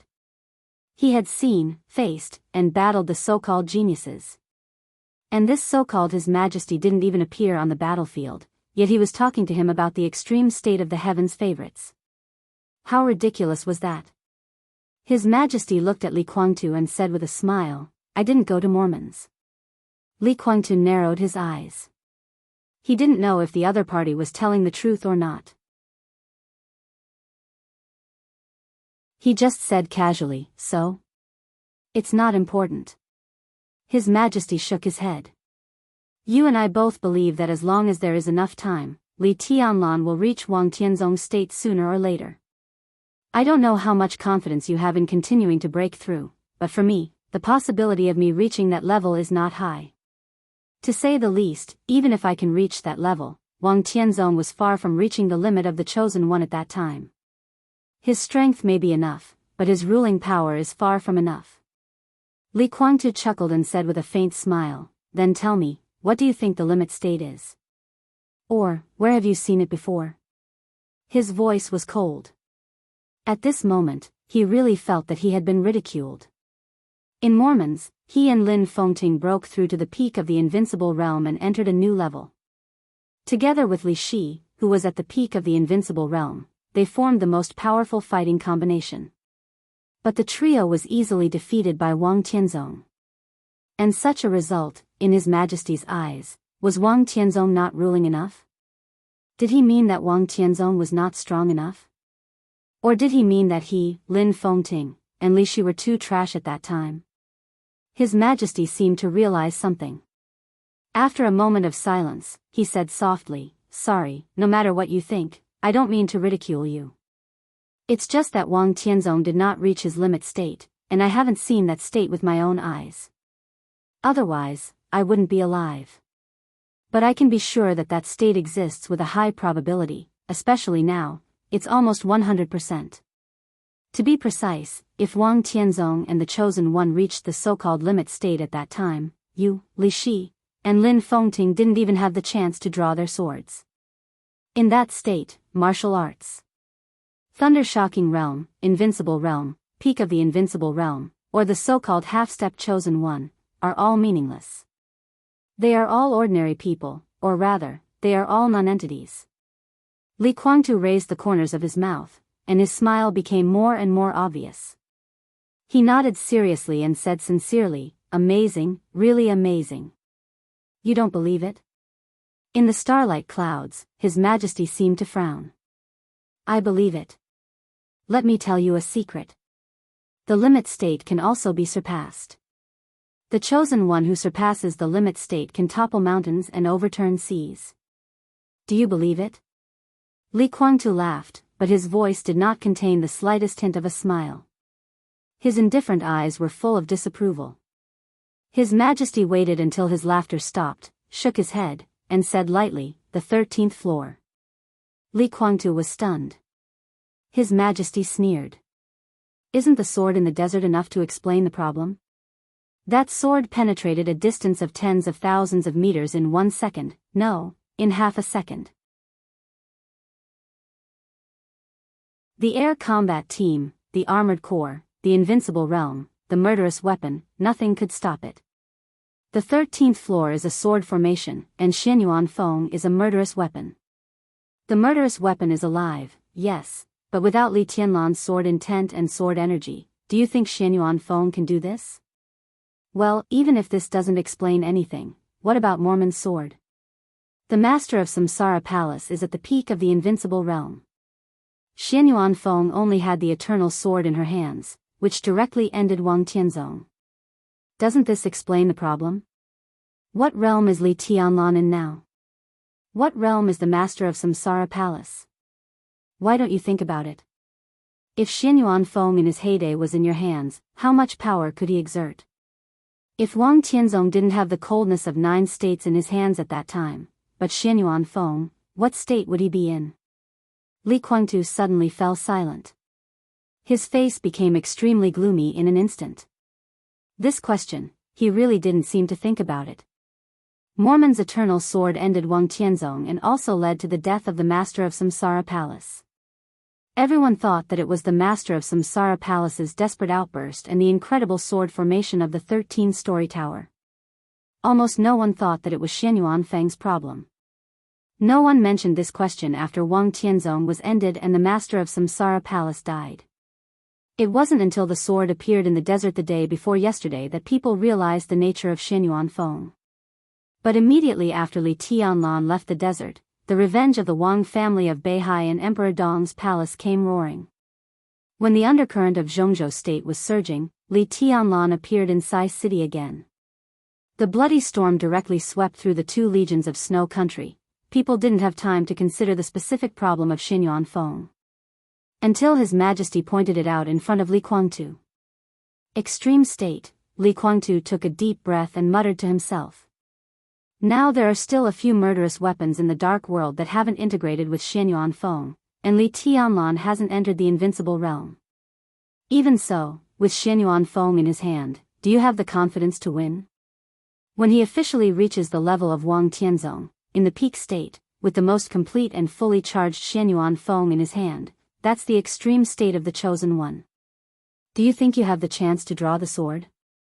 His Majesty's voice was faint. Li Guangtu held a cigarette and sat expressionlessly, motionless. In addition, I can guarantee that both the sword formation of the 13-story tower and Xianyuan Feng are very compatible with Li Tianlan. Well, it's the kind of compatibility that you can't imagine. One of the map of God of War of the Li family should focus on balance and physical strength, which means that Li Tianlan can enter the invincible realm faster. Not to mention the extreme state of the Chosen One, it's hard for us to stop Li Tianlan at the peak of the invincible realm, unless we can take away his Xianyuan Feng. Is there a chance? Li Guangtu suddenly asked. Taking away Li Tianlan's Xianyuan Feng, this not only reduced the upper limit of Li Tianlan's combat capability, but also enhanced the strength of their own side. His Majesty's aura became deep in an instant. He was silent for a long time, then shook his head slightly and said quietly, "It's hard to say at the moment." He hesitated and seemed to be a little hesitant. Even if there is a chance, it's not very sure. The Xianyuan Feng taken away will also fall into the hands of the Wang family of Beihai. Li Tianlan will grow up very fast, but Wang Tianzong's injury is also unknown. Moreover, Xianyuan Feng has a complete consciousness. Such a sword, unless it is willing to betray Li Tianlan, we can't use it. Li Guangtu fell silent again. He was a little annoyed and lit another cigarette. Facing the current Li Tianlan and Xianyuan Feng, if you go all out, how sure are you to kill him? His Majesty suddenly asked. Li Guangtu narrowed his eyes and seemed to be thinking. After a while, he said lightly, "If it's a one-on-one fight, I'm not sure I can kill him, but if it's a one-on-one fight, I'm at least half sure." His tone was very calm. He was determined to kill Li Tianlan, and he was very eager. But if it was a one-on-one fight, he was really not sure that he could kill the current Li Tianlan. Therefore, he took a fancy to the upcoming final battle in Beihai. He wanted others to think that he was hiding in the dark when he was recovering from his injuries and to make a sneak attack at the most critical moment. One fatal blow. Li Guangtu didn't care at all whether it was glorious or not. After he occupied Emperor Dong's palace and Tiannan and created a new dynasty, who would remember the story of the loser? And it happened that Chen Fengqing also wanted to cooperate with him. Li Guangtu didn't agree, but he didn't have any reason to refuse. The key was how many benefits or valuable promises he could get. His appearance here had already shown his attitude, and he believed that His Majesty and Yuan Lin beside him were clear about this. How sure are you? Li Guangtu's tone was low, and he stared at His Majesty in the clouds. The starlight cloud around the other party was a domain that was condensed to the extreme. In terms of martial arts level alone, Li Guangtu could be sure that the other party's martial arts level also surpassed the peak of the invincible realm and stood at the same level as him. This shocked Li Guangtu secretly, and he was also a little vigilant. Even if the final battle in Beihai would go smoothly and get the result he wanted, there would also be obstacles on his way in the future. Not to mention Wang Tianzong, whose state was unknown. The mysterious His Majesty in front of him was destined to be a big threat in front of him. However, the other party's state seemed a little strange. The other party's realm was there, but his aura was extremely unstable. For a moment, Li Guangtu couldn't determine the other party's true combat strength. I'm not sure at all. Li Tianlan has Xianyuan Feng, and I'm no match for him at all. But I can barely protect myself. In the clouds, His Majesty's laughter was very sincere. Li Guangtu couldn't be sure whether it was true or not, so he could only take it as a lie. The current situation is very clear. Li Tianlan has become very dangerous. Time is always on his side. We don't have time. We can't even wait for a year now, let alone 10 years. Li Tianlan's state is perfect in all aspects. This may cause him some trouble, but as his martial arts and body are balanced, he will soon enter the invincible realm. The best way is to kill this huge threat in advance. This final battle in Beihai is a good opportunity, even the best one. His Majesty's tone became serious. Neither of us is sure to deal with Li Tianlan with Xianyuan Feng, but if you and I work together, we are almost 100% sure to kill him. Now the situation in Zhongzhou State is complicated. If Li Tianlan dies, it will be good for everyone. Prime Minister Chen Fangqing can get out of trouble. As for you and me, he laughed. As long as we win the final battle, Tiannan will belong to you, and Kunlun City will belong to me. The city belongs to me. This is the best outcome. Tiannan will belong to you. This sentence directly stabbed into Li Guangtu's heart. He thought of the castle that was like a mountain. He thought of the big and exaggerated fountain square. He thought of the whole Xianyuan city that was like a huge construction site. He thought of the city in the air club at this moment. He thought of the tens of thousands of square kilometers of Tiannan. What Lu Dehai's research group could collect, so could the Purgatory of Heaven capital. It might not be so detailed, but it was enough for Li Guangtu to know what Xianyuan city meant. Those things that made them jealous, envious, afraid, and fearful, everything was what Li Guangtu wanted the most. Even in his dreams. Li Guangtu took a deep breath, narrowed his eyes, and glanced at Yuan Lin. The first deputy director of the Cabinet General Office, who had been silent, finally found an opportunity. He subconsciously straightened up and said with a smile, "Your Highness, on behalf of the Prime Minister, I can promise the Purgatory of Heaven capital that as long as there is no Emperor Dong's palace and the Wang family of Beihai in Zhongzhou State will fully support the Purgatory of Heaven capital." In fact, this is not only a promise, but also a practical need. We can't let the dark world of Zhongzhou State fall into chaos and become a masterless area infiltrated by various forces. Without Emperor Dong's palace and the Wang family of Beihai, we must find a new guardian. Your Highness, you used to be the god of war of Zhongzhou State. For us, you are the most suitable candidate. The god of war of Zhongzhou State is not me. Li Guangtu twitched the corner of his mouth. Perhaps many years ago, he was the god of war of Zhongzhou State in many people's hearts. But he had never sat in that position. At that time, the god of war of Zhongzhou State was his father, Li Honghe. He was just the commander of the Border Control Corps of Zhongzhou State. The first commander of the army. Yuan Lin's smile stiffened, and then he changed the topic awkwardly. He forced a smile and said, "Your Highness, you should know that even the Prime Minister needs support. We are very sincere. Li Guangtu nodded and looked at His Majesty. Me and him? You and I can coexist. His Majesty said with a smile in his voice, we must also coexist. This is a plan that everyone, including Li Huaqing, can accept. Because of balance. Li Guangtu leaned back, and his whole body sank into the sofa. Is this also the reason why Li Huaqing quit? Yes, because of balance. His Majesty nodded. We don't comment on the termination plan. But after the termination plan was exposed, the reason why Li Huaqing could quit decisively was that he didn't want to damage the overall interests of Zhongzhou state because of the game, but he had other choices, which is also very important. The so-called choice is the Lin clan's participation. If the Lin clan replaces Kunlun City, it can reach a relatively stable balance with Beihai and Emperor Dong's palace. In this case, even if Beihai and Emperor Dong's palace cannot be solved for the time being, the ruler of Zhongzhou state can take advantage of this balance to better control the current situation.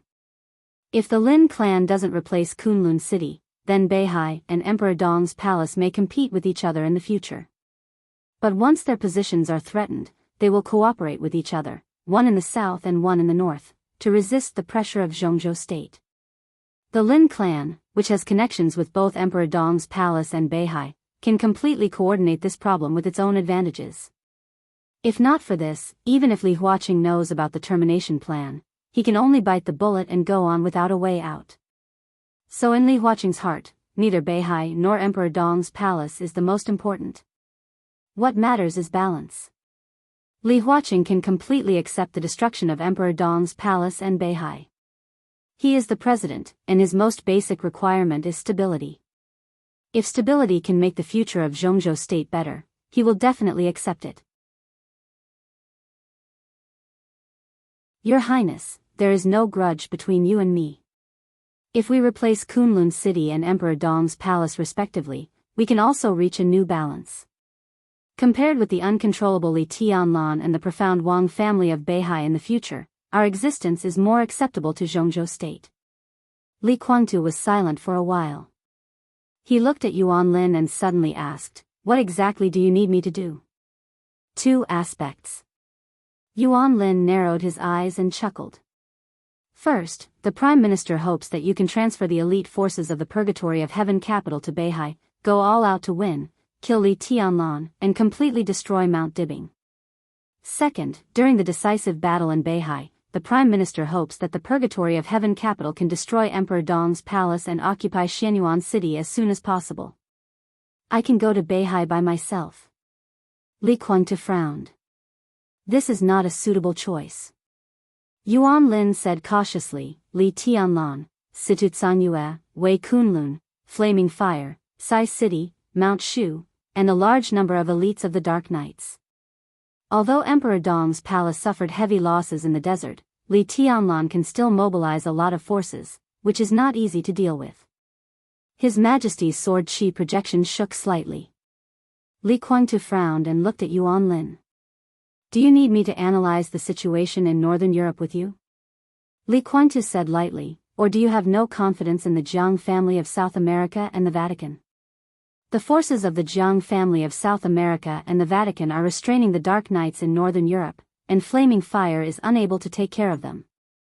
As for Situtsanyue and Wei Kunlun, they are from Zhongzhou state after all. Can't the Prime Minister even restrain them? Under normal circumstances, we can do it. Yuan Lin narrowed his eyes and said with a smile, but if Li Tianlan loses his mind, we can't guarantee that we won't fall out with Sai City and Mount Shu.